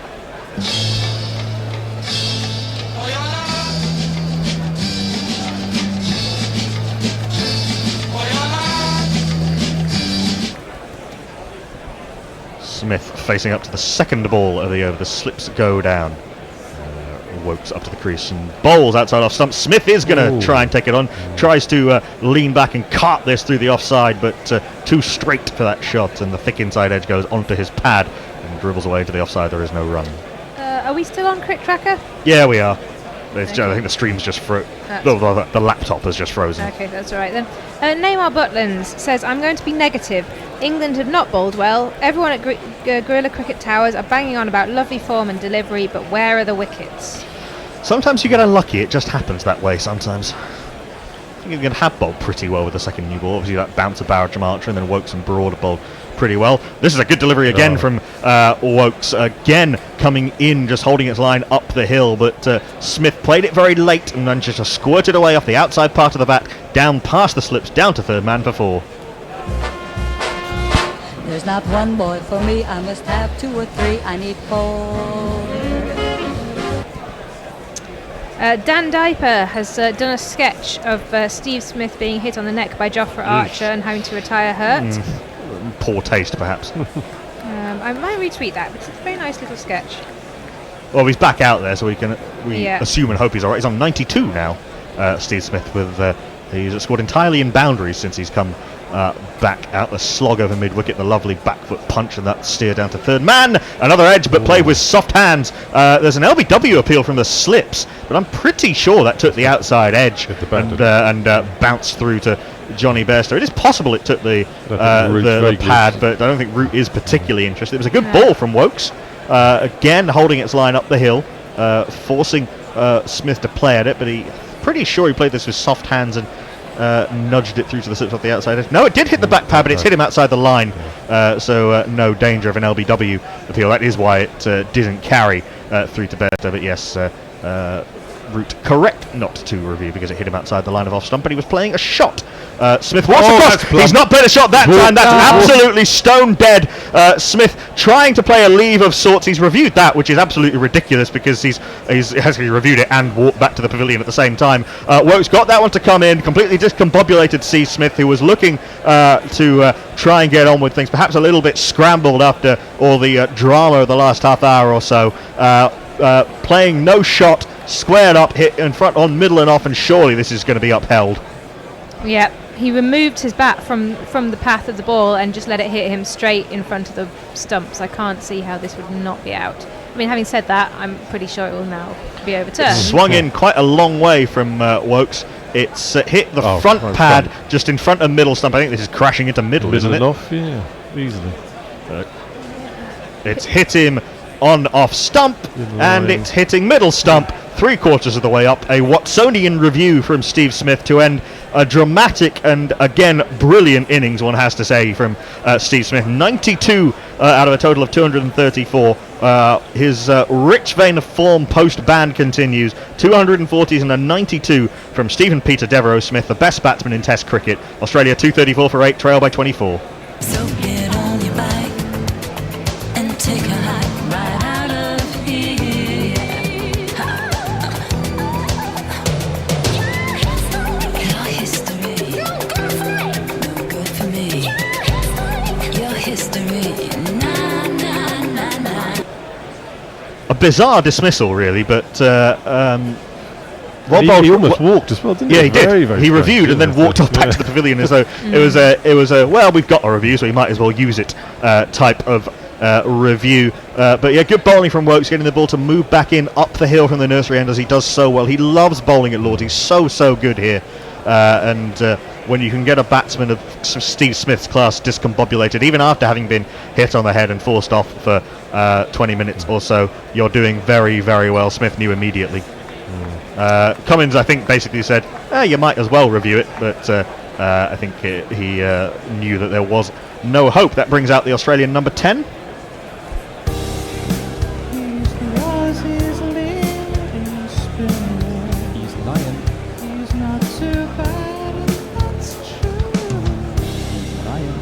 92 came off 161 balls with 14 fours in that time, which means that he was striking at 3.43 runs and over, which is a much more sensible way of doing strike rates than per 100 balls, which really makes no sense whatsoever.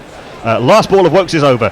He's in to Nathan Lyon, who has a play at this, sort of, and then tries to pretend he was playing the Marcus Trescothic curtain rail lead, but he did have a push at that. Wokes got that one to go the other way, going away down the hill. Beautiful, skillful bowling from Christopher Roger Wokes again at Lords. Australia 234 for 8, still trail by 24. He hasn't got the Smith Styley on the leave, has he? No, he hasn't. Interesting from Andrew Veer. The Radiogram app is also a good way to listen to you as well. It works well in the car, the over Android Auto. Yeah, we keep finding that we're on streaming apps we've never heard of. Yeah, but that's another one if anyone has trouble with the tune-in, try the Radiogram. Yeah, the Gorilla Cricket, the player on the GorillaCricket.com website works perfectly well on any device. True. Edgar Allan Poe says, ouch with a capital O, so glad he's batting again. Indeed, yeah, we're all delighted to see Steve Smith well and not too adversely affected by that fearful blow that he took from Jofra Archer. I think with Smith gone, Broad is going to continue, because I'm pretty sure the plan was to bowl Archer as soon as Smith, if Smith was still out there, but it was Broad into Pat Cummins, a little bit of in-swing from Stuart Broad, who has got the ball to move significantly with the second new ball, but Cummins plays it very nicely into the covers. There is no run. Sorry Girl 55 says, if you boo Australia and are surprised they fight back in anger, it's like poking a tiger with a stick and being astonished it attacks you. It's not even about that. It's not about whether it's being counterproductive or not. It's just but I think that's also still a valid point. It is also true. I'm sure that they don't particularly care. Well, I think some of them can use it to get themselves kind of fired yeah, up, like sure. Broad has done in the past. This is a rather floaty delivery down the leg side. Cummins has a waft at it, but it's too leg sidey for that, and it goes through to Johnny Bairstow. There is no run. I think it fails to appreciate a fantastic cricketer, and I think it's the same massive overreaction that caused the ban to be a year in the first place. Ball tampering is a pretty minor offence as offences go. And the bans were disproportionate and came out of a sense of Australia being massively hypocritical about their own sporting culture. Slash from Cummins and a semi-drop from the man at second slip. That would have been a brilliant catch from Jason Roy, because they're standing pretty close. Cummins had a slash at it, took a flying top edge, and Roy could only parry it over the bar. Cummins gets a single, slightly luckily.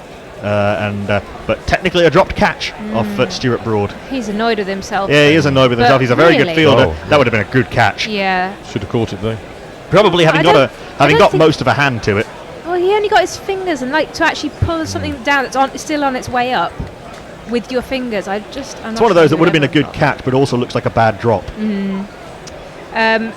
Adrian Lowe says, phew. I think that was in response to the last wicket.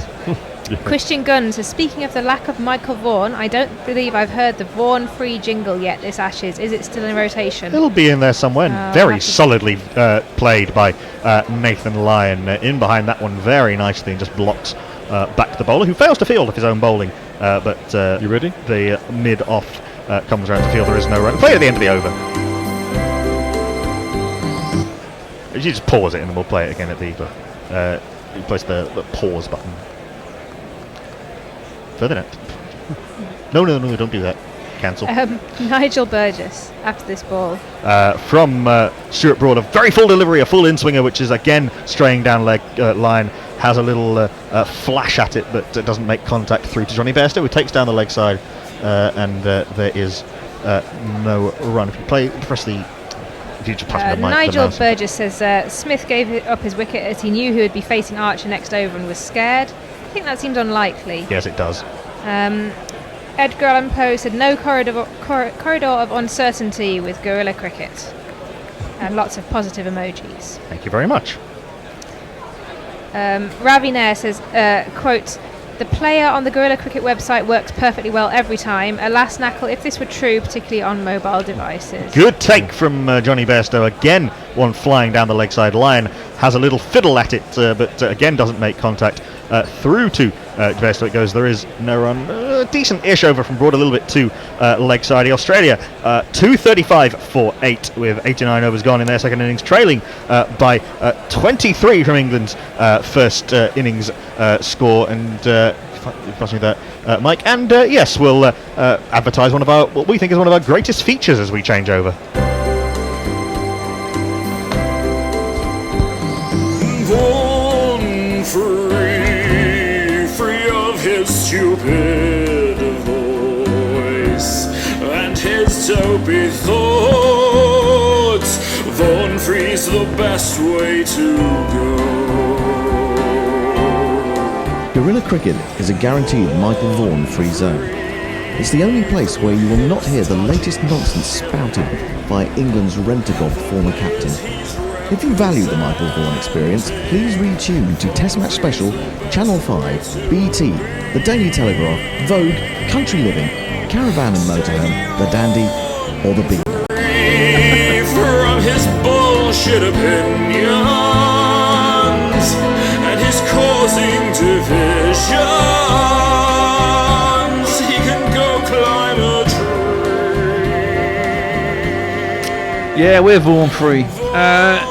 First ball of Wokes' next over was just defended square to point, and there ain't no run. It's getting tight now, isn't it? They only trail by 23, 2 wickets left in hand. The only way England have a chance of winning this is Roy comes out and does Roy one-day stuff, and then we post the score by lunch tomorrow. Well, there's time to do that. We can go until 7, can't we? There's 98 overs in a day. Yeah. That's defended up to mid-off, and there is no run. So the last session there'll be, 35, 40 overs left? Yep. Another 30 overs in the morning, 70 overs to get yourself 260, 250. Give yourselves 2 sessions to have a go at them tomorrow. Yeah, I mean, totally. I mean, got a point here saying that dry humps one of the leg side, leaves the ball on the stumps, walks, reviews, still walks. Yeah. Nice drive by Cummins, but picks out the fielder at cover. I mean, no run. If batting was a concussion test, Smith would fail. Really hope the doctors got that one right. That's from the next layer. Thank you. Well, that's a good point, to be fair, because I mean, it was odd. Like he left it straight in the middle, and then he started walking off, and then turned around and reviewed. Then he carried on walking off. Well, Nick Oxley is England's substitute fielder. Never heard of him. Who was that? Who's that weirdo? Who was that? No idea. Probably a Somerset 2's player, maybe. I don't know. I mean, Somerset or Middlesex. Wokes in, bowls on the back foot. Keeps a little low. Cummins jabs it out to backward point once more off the outside half of the bat, and there is no run.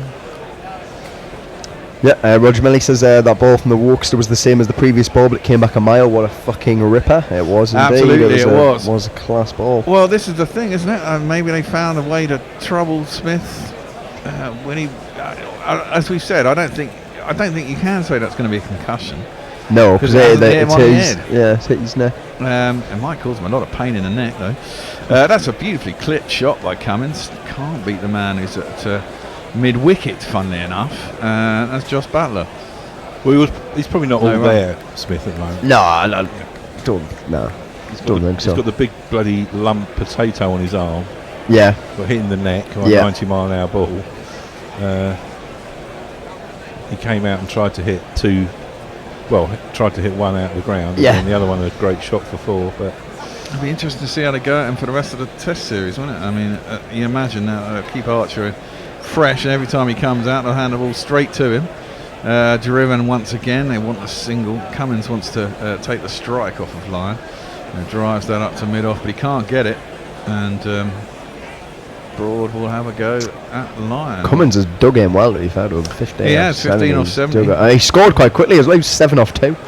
So his first ones, but he's just dug in, playing a solid innings for Australia. Come on, the Bear. What are Liverpool up to? Bloody 0-0. 0-0 at Southampton. Come on. All right. Why, you got money on that? I need Everton, Liverpool, and Leeds to win. The Leeds are winning, Everton are winning. Oh, Liverpool should win that. Was it 1-0 to Leeds? Yeah. Final score? Was that half-time? That's half-time.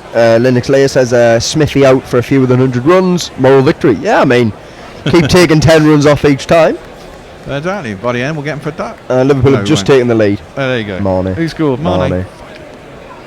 Well, not fuck it. It's a good thing. But, I don't have him on my side. I had him on my side all last year. Should get him back in. But he's expensive as well. Broad is up to the crease now. Oh, beats. Comes back in. Lyon just basically stands there, prods at it, misses it. Misses the bat, misses the stumps, and bounces just before Bairstow no run. We want to get him out before tea, don't we? Yeah, that'd be ideal, wouldn't it? 20 Yeah. minutes, 2 wickets. Is it me, or has been quite a few balls in this match that have kept low? Yeah, it's the longer it goes on, the lower they're keeping as well, I think. Which does mean if we can get a little lead and a little bit ahead, could be an interesting final day. As you were saying before, Roy comes in and plays a Roy sort of innings rather than. Well, he can't do any worse than fiddling the about. bloody first innings, can he? No, he can't. Driven by Lyon, but straight to cover. Which fielded by Leach, I believe. Yeah. Well, I know what to no do. run. I know what to do with Roy. Just cover everything up in the pavilion that says tests. Yeah. Tell him it's a one-dayer, and then No, just but say, the "There you go, ball, out but the ball's red. The ball's red. Don't worry about that. It's just a Give different him colour." some, I don't know, give him some strange glasses that make the ball look white and everyone looks like they're wearing multicoloured clothing. Yeah, it's a good idea. Yeah. Fool him. Could go along with that. Could work wonders. Yeah, could do. Broad in, bowled, short, pulled, attempted pull. Anyway, Lyon, I think, gets an under edge into his tummy, and there ain't no run. Apparently some people were booing Smith when he went off. For God's Which sake. is, Give it a rest, people. I mean, come on, like Give it a rest. the Lord's crowd sometimes. Christ. Well, she's booing. I mean, I don't mind the humorous stuff, like the sandpaper. Yeah, like with the Warner, like when they were like when saying he's you're got having a laugh. sandpaper in his pocket and stuff like that. Yeah. But booing. The weird thing is these two sides do seem to get along all right. Yeah, I think they do. It's a lot better than it was in previous. In the past, yeah, definitely. Yeah. Broad in, bowled. Good shot by Lyon. Pulled nicely. And there's a deep mid wicket out there. The ball's not really getting up on the pitch, and it's a fairly new ball as well, which might suit Roy as well. He's not going to get anything up around his ear holes. It's the lateral movement that does him really. The fact that he plays miles away from his body. Yep. Chris TB's got a point. He says again, Smith fell pretty quickly at the second new ball. Makes one think that if you get him to the crease early enough in the second innings, that he'd struggle against the first new ball in a similar way. Well, I mean, everyone struggles against a new ball, don't they? Especially if it's doing stuff off the seam. Plus, it is probably a bit shaken up. Yeah. Broad comes in, 5th ball of the over. It's bowling at Cummins, who clips that round corner nicely down a long leg. And just gets a single. Got news on Nick Oxley. 20-year-old Sussex second 11 Chinaman bowler was a sub-fielder in Lord's Test against India last year. Oh, okay. All right. Second 11. So what's he doing Yeah, up at bloody? Lord's. He must be a kind of. Who's the guy who ran out? Gary Pratt, was it? Who ran out Ponting? Yeah. He's a specialist runner out. Special runner out of annoying batsmen. Lyon will face up Broad. Last ball of his 26th over, 3 for 61 he's got, and it's short again. Sod it, it's not getting up, Broad. Why are you bothering?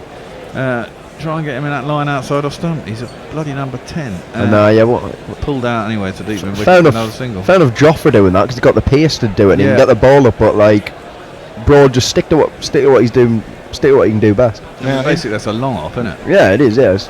In the new scheme of things, does the substitute fielder have a number and his name on the back? Ooh, I don't know actually. Or just a blank shirt? It could be just a blank shirt. Dun, dun, dun. That'd be nice for Oxley though, isn't it? Something to double treasure, zero. you know what I mean? Maybe they have a 00 substitute shirt. Maybe. Yeah. And it doesn't say Oxley; it says substitute. Yeah, exactly. Substitute. It's all right for your Who fan. Yeah. This session, 26 overs, 83 runs, 26 overs, Christ, and it's an extra half hour this session as well. Mind you, there's been a lot of time taken out. There's only been 3 wickets, but Steve Smith got hit once in the arm, once in the neck. Yeah. It was just a brutal barrage by Geoffrey Archer, it really was. And Wokes is going to continue. He's got 3 wickets now as well, and he's up to the crease, bowls down the leg side. What the fuck is this shit? There's no appeal. No, he didn't get anything on it. Well, Bairstow Come on, Bairstow. Appealed on the dive, didn't he? He didn't get nowhere near that, did he? He's appealed completely on his own there, isn't he? Yeah, he was. He obviously heard something that no one else heard. Dearest timer runs out. They'll just ignore him. Yeah, just ignore it. Shut up, Jim. Oh, wait, Johnny. So it turns out that 250 on this pitch wasn't a bad score, really. No. And you know what? You look We did lose a day and a half of weather. But not only that, I mean, you look at basically Australia are just kind of Smith. He's got 92 runs out of this, which would leave them on 1-3, 1-4-2 or something for 8. Yeah, I guess in England's innings, no 1-4-6 for 8. one really stood out, but there was a couple of 50s. Yeah. But they have been spread around. Yeah. That was just clipped out to mid-wicket, and there was no run for line. They're bowling two leg-sided here. Yep. It's boring. Well, it's It just ain't going to get you anything. It's not going to get you anything. Yeah, that's exactly. the thing, is it? Wokes in again, bowls. That's a better line on the off stump. It's nicely played by line. Just drives it out to cover, and there's no run. Yeah. The next layer says Archer's watch is ridiculous. Looks expensive but tasteless, and I bet it's not even an automatic chronograph. How can you spend upwards of £1,000 for such tat? I totally agree with that. Can I So tell you that he probably hadn't spent a penny on that. Good point. Yeah. He's actually getting paid to He's wear getting it. paid to wear it. Yeah. The Man of the Match award for all the World Cup games of the Hublot watch. Nice. Okay. Well, I've never really heard of, but then I looked in the shop and they're bloody Expensive. expensive. Did he get a man of the match? Yeah, he did. That's driven back to him. Wokes by Lion, and there is no run. Could be that watch then. Could be that watch. That's what I was thinking. Yeah, probably. But would you wear that on? No. no. What if it's really expensive? Like, Well, I don't mind. But it's also commemorating you getting a man of the match at a World Cup game. No, maybe that's You why might I like was it. wearing it. But I mean, I don't have a I problem. wouldn't with risk it. I mean, I never wore a watch while I was playing. I did when I was a kid. Yeah. But then when I got older, no. You can't beat a Timex. You can't be. Well, there you go. I got a Seiko. I think. My Rolex broke, and I can't afford to get it fixed. I used to have a Swatch watch. Well, no, I inherited a Rolex off my dad when he nice. died, which is a really nice watch. But last time I got it fixed, that's clipped airily a little bit off the hit by Lion, down the deep square leg where it's fielded by Butler, and will be a single. I got it fixed once, and it cost £1,200. Wow! To get it fixed? To get it serviced. Yeah. What on it? Wow. And I can't afford that at the moment. So Is it quite an old one? yeah, it's probably about 10, 12 years old. That's not that old, to be fair. No. What's the value? Do you know? Now to replace it with about £6,000 For a watch. for a watch. For a watch. Wow. I think when my dad bought it, it was 3.5. So, Wokes in, edge, through the slips. It wasn't a catch. It went into the ground and past Stokes at a fair rate of knots.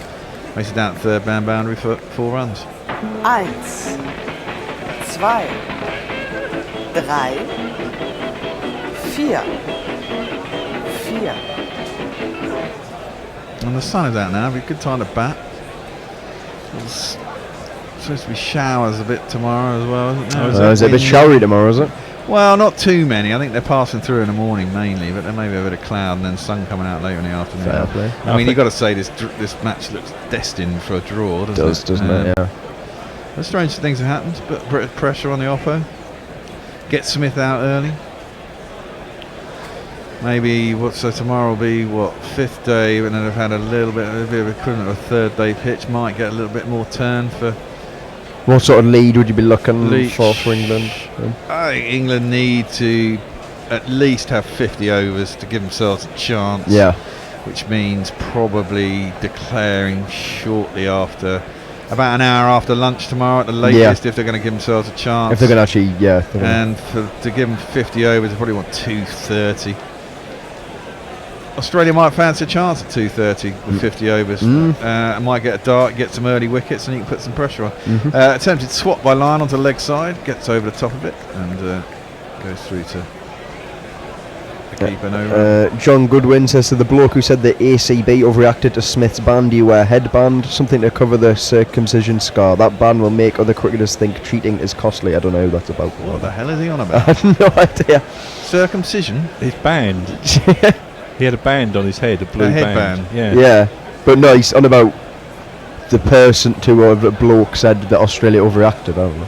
Oh, about the ban. Yeah, about the ban, yeah. Oh, right, yeah. Oh, yeah. Oh, it's just chipped in the air, but there's no mid-off. There's a cover, and Leach has to chase it down towards the boundary. Is he going to make it? I think he is going to make it. Yeah, he's not the quickest, is he? But he gets it, and they get back for 3. Fishy Paul says, I'm back listening here from my balcony overlooking Lake Como. Good to hear Smith has actually gone. Lake Como is beautiful. I visited there last year. Did you see George Clooney? I didn't, unfortunately, but it is lovely. He's got a house there, isn't he? Oh, it was one of the nicest places I've ever been. Sure. Switzerland, isn't it? Or is No, it starts in Italy and it goes up into Switzerland. Yeah. Sounds idyllic.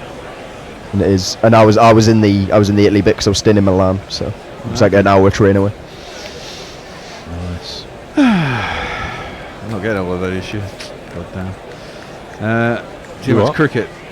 You're not going away? Nah. I haven't had a holiday this year. I'm going to plan one for next year. Yeah. I've had 3. All right. All right, yeah, all right. Broad in, defended by Cummins, up to mid-on, and there is no run. I saw some flights the other day for later in the year to my sisters, and it was like about 38 quid return on Really? Yeah. I mean, yeah, but you might not end up in Spain and When was the last time you saw your sister before you've had these 3 little holidays out there? Oh, well, she comes over. Oh, right, okay. Yeah. So you're reasonably close. I thought you hadn't seen each other for years, and then you realised that you had a nice place out in Spain, and you kind of dipped over there and thought, ooh, this is nice. She WhatsApps me every day. Oh, right. Older, younger? Older. Broad in, and that's decent, tailing in. They're defending well, though, you have to be said here, from Cummins and Lyon. Yeah, they are. I think this innings from Cummins is impressive. She WhatsApps me every day with videos and pictures of the dogs. Oh, nice. Sid and Harvey doing Sid and Harvey things. 2-4-6 for 8 Australia. And the 93rd over. I mean, England were bowled out at 70 odd overs, aren't they? Yeah. Did they get through to the second new ball? Yeah. I can't. I'd have to check. You have to check, yeah. It seems to be a little bit slower and hung up outside the off stump. Cummins drove at it, but not great conviction inside half of the bat, up to Archer at mid-on. And there's no run. Linux later says the only watches worth owning are Junkers. Mine has a face that is made from the same material as the fuselage of a GU-52, one of the most beautiful and iconic planes ever built. Junkers, yeah. The Junkers plane for the Second World War. Heinkel HE-111 is what I remember, with a glass dome at the front. The Messerschmitt ME-262. Yeah, that was the jet. Was that the bomber? Which was the jet bomber? one. Yeah. Broad last over. Oh! Shin carry. Bugger. Dropped just before Root. He shook his head. Sure. I'm pretty certain that bounced before him. Yep. Did indeed. It That was did. even appealing. Good soft hands, I guess, from Cummins. Or maybe dying in the pitch, who knows. Anyway, it's not out, and they continue. I'll give the batsman the benefit out on that one. I think good soft hands. I think he didn't have a bleeding close. Well, fair enough. Well, it does seem to be not getting up on the pitch, does it? You have to put a hell of a lot of effort in to get anything out of it. Yeah, Joffre's in on getting any real Yeah. sort of lift off the pitch. Only Trail 12 by by 12. Yeah. They're going to be maybe have a slight lead. Move forward, Move Joe. forward, yeah. No. Exactly. No. Well, Leach is going to have a go. Yeah, against Lyon. See if he can deal with his own medicine. Well, I guess. Do you have his jingle? Yeah. Coming up, here's a face that I know. It's Jack Leach. Now coming up is Jack Leach. On Jack Leach. Would you call that light jazz? Well, it's originally, what's his name, isn't it? Driving Home for Christmas. Who was that? Oh, Chris Rea. Chris Rea. That's it. Oh, there's an appeal for OBW. Yes! I don't know. That maybe. He's going to gone review for it. Probably is clipping leg stump, but he's quite far forward. I don't think it turned that much. It didn't seem to, anyway, on initial reading. And it may just be going on down leg side, but certainly beat the inside edge of the bat. Let's have a look. Well, it could be a case of that he can't do with his own medicine. First ball of spin. Well, exactly. That'd be interesting. Out. Be good for Jack Leach to get a wicket, and there's not been a lot in it for him in the wicket. It's been rather overlooked as a bowler. It's not an O-ball. Joel Wilson, can he get it right with technology? Well, that's a shit angle. How are you going to tell? That's a mid-off. Oh, might be missing. I don't know. Clippers? You can't actually tell. Let's be honest. The question is, did it hit the front pan? And it didn't hit the bat, obviously. No. And it clipped the front pad there. I don't think that's gonna. I don't know. Let's have a look. Let's have a look at the I angle. think it's out. No. Maybe just clipping leg stump. Yeah. It's well. I don't think that's right, but Hawkeye, I don't think it's straightened that much, but Hawkeye seems to have gone straight into take the bails off on the middle and leg stump. The Bear versus Hawkeye. Nathan Lyon has been given out. LBW bowled Leach. Well bowled, sir. Well bowled. Dismissed at 3:59. Indeed.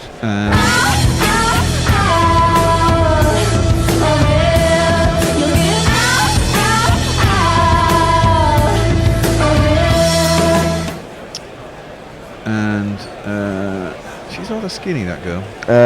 Tim Everingham says Aguila Cummins is quite an underrated batsman. He always seems to be able to help Smith by sticking around and then often just pushing it around comfortably with the tail below him. And then Richard Peel says there's so much and it sounds more like a porno than great commentary.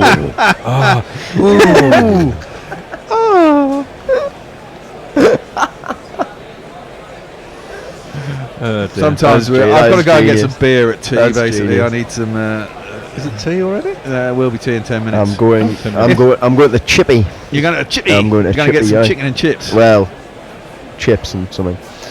So we'll do fish then. Have you heard this? No, there's a chippy next to the Tesco. Oh right. Yes, there is. Down there. You can be fined for using your mobile phone in a drive-through McDonald's. What? If your engine is running.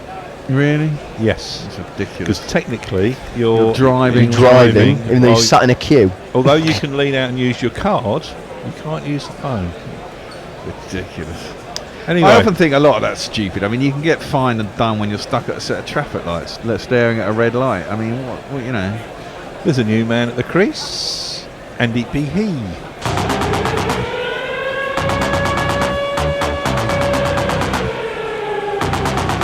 This is a jingle for Josh Hazelwood. This is a jingle for Josh Hazelwood.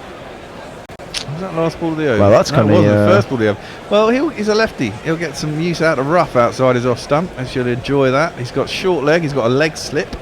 He's got a slip. There's a short mid wicket. There's a mid on. There's probably a mid off and a cover. I'd have thought. Maybe someone at point two and someone out square on the leg side. He misses the rough and it just is defended by Hazelwood out to the offside and there's no run. You wonder if Cummins will now give it some Humpty. They still trail by 12. Yep.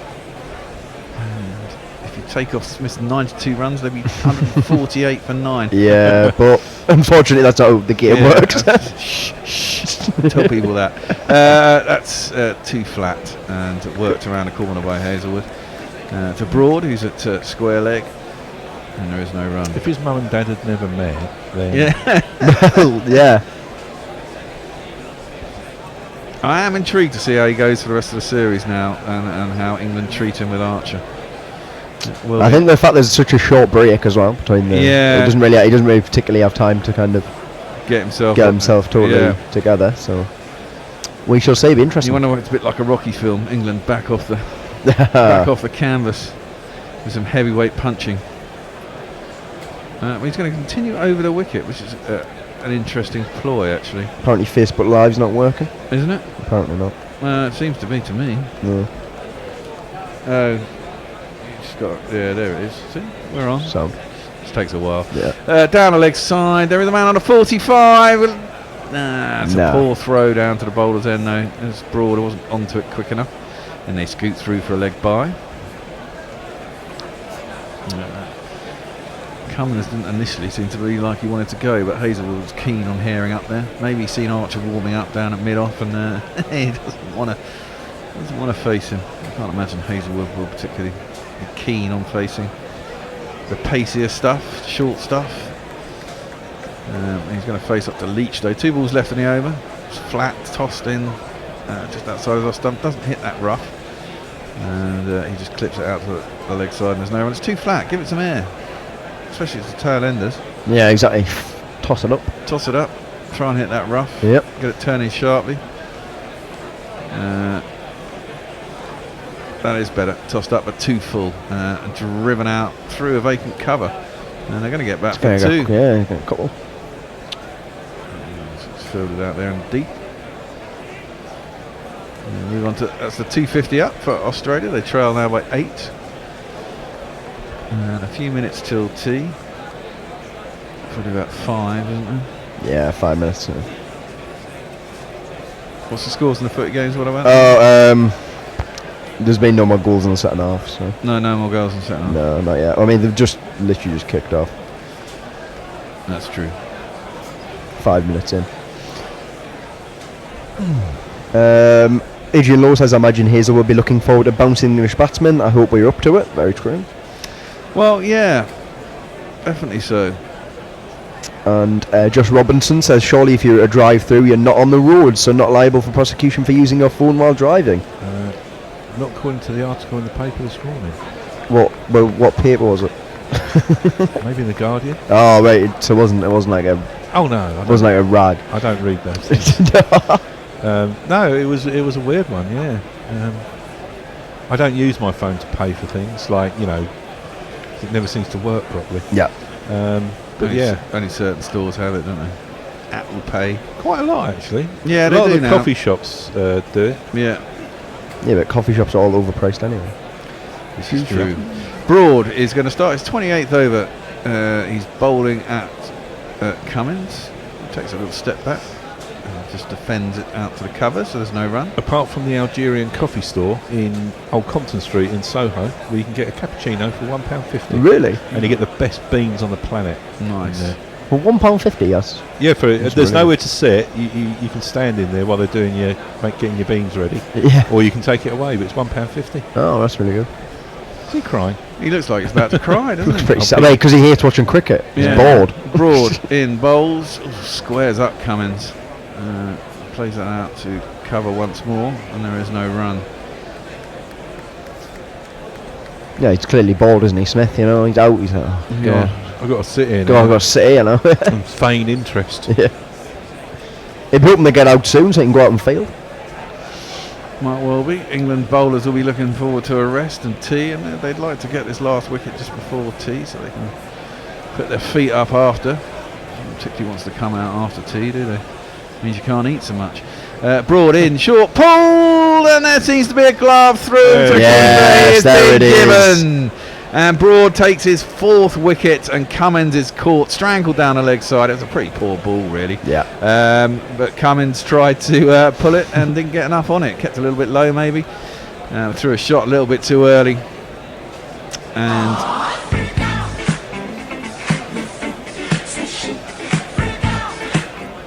yeah, and it was caught on. I don't know what's going on with Bairstow and I don't know. He looks terrified. Bairstow's gone up and given a big hug to the ump. He looks terrified, the poor umpire. So that session, 29.3 overs, 95 runs, 5 wickets, over 8. It was a paltry 12. Run rate 3.22 by the Aussies. They trail by 8. They're all out for 250. Well bowled Archer. And he got himself a couple of wickets, 3 each for 3 for Wokes, 4 for Broad, and a single wicket for Leach. Much better bowling in the afternoon session. Yeah, much better bowling. I thought they bowled all right actually first thing this morning. I thought they beat the bat a bit. I mean, they didn't score any run. They didn't get. Some of it was too short though. I thought. And they weren't making them play enough. The short they weren't making them play enough. No, but I mean there was some good balls. Moving off the seam and stuff like that. And they were playing and missing a fair bit. And as you said, the short stuff was poor. 27.3 overs, 7 maidens, 4 for 65 for Broad. I could give you the rest of them, but it's all just gone off the screen. so I won't. So we're going to go for tea, and we'll come back out after tea.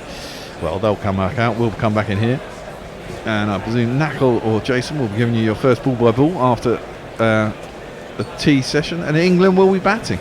And I suggest that Jason Roy plays his natural game, and the only chance England don't have to win this Test match. Nope. They just don't want to lose it. Basically, yeah, just and don't from lose. here, they shouldn't Don't lose it. lose. I mean, No. if they don't want to lose it, they should be able to bat out. Even if in being shit, they should be able to bat out till after lunch tomorrow. Yeah. And in fact, if they were bowled out after lunch and gave it a bit of Humpty and ended up with 210 after lunch, it'd make an interesting rest of the day. Well, I hope so for me. Yeah, well, exactly. Selfishly. Oh, you're going it? Yeah, I'm doing it. First time I've beaten Lords as well. Oh, okay. So it could be an interesting forward day. We're going to go back to the opening game of the World Cup, England versus South Africa, and we'll see you in about 20 minutes. In a bit. See ya. Works. He knew there was no one there. Knew all he had to do was get it up and over the men at backward point and short third man, and he did so in no uncertain terms. That is the shorter boundary out there as well, and it wasn't that far away from a 6 in the end. Nick Martin says, can you say hello to my mate Jack Barnard, reasonably new listener who's enjoying the talk of fast bowlers' arses. Welcome, Jack, and hello. Hello, Jack. Howdy, Jack. I thought of another. Graham Dilly, he had a lovely big arse. Deep points gone back, but there's 4 men back on the leg side boundary. Rabada in, outside off stump. Wokes thrashes this into the offside, straight out there to Dwayne Pretorius. A little bit of a juggle, but no harm done. There was always going to be a single, and the single was taken. There must be some 70s West Indians that had great fast bowling arses, didn't they? Croft, he used his to run into the umpire. Croft was a big man. Knocked him up with his shoulder with a bit of arse behind it. Our very own Dr. Scott says, I've listened to the Broad and Fry podcast and really enjoyed it. Better than Anson's ones, but not as good as the Gorilla Cricket one, I don't doubt. How could it be? Short ball from Rabada down the leg side. Stokes has a hook. Surely that's going to be given a wide. Amazed that that's not been given wide. Yes. Eventually Bruce Oxenford does spread the arms. He got his fingers stuck in the holes in his garment.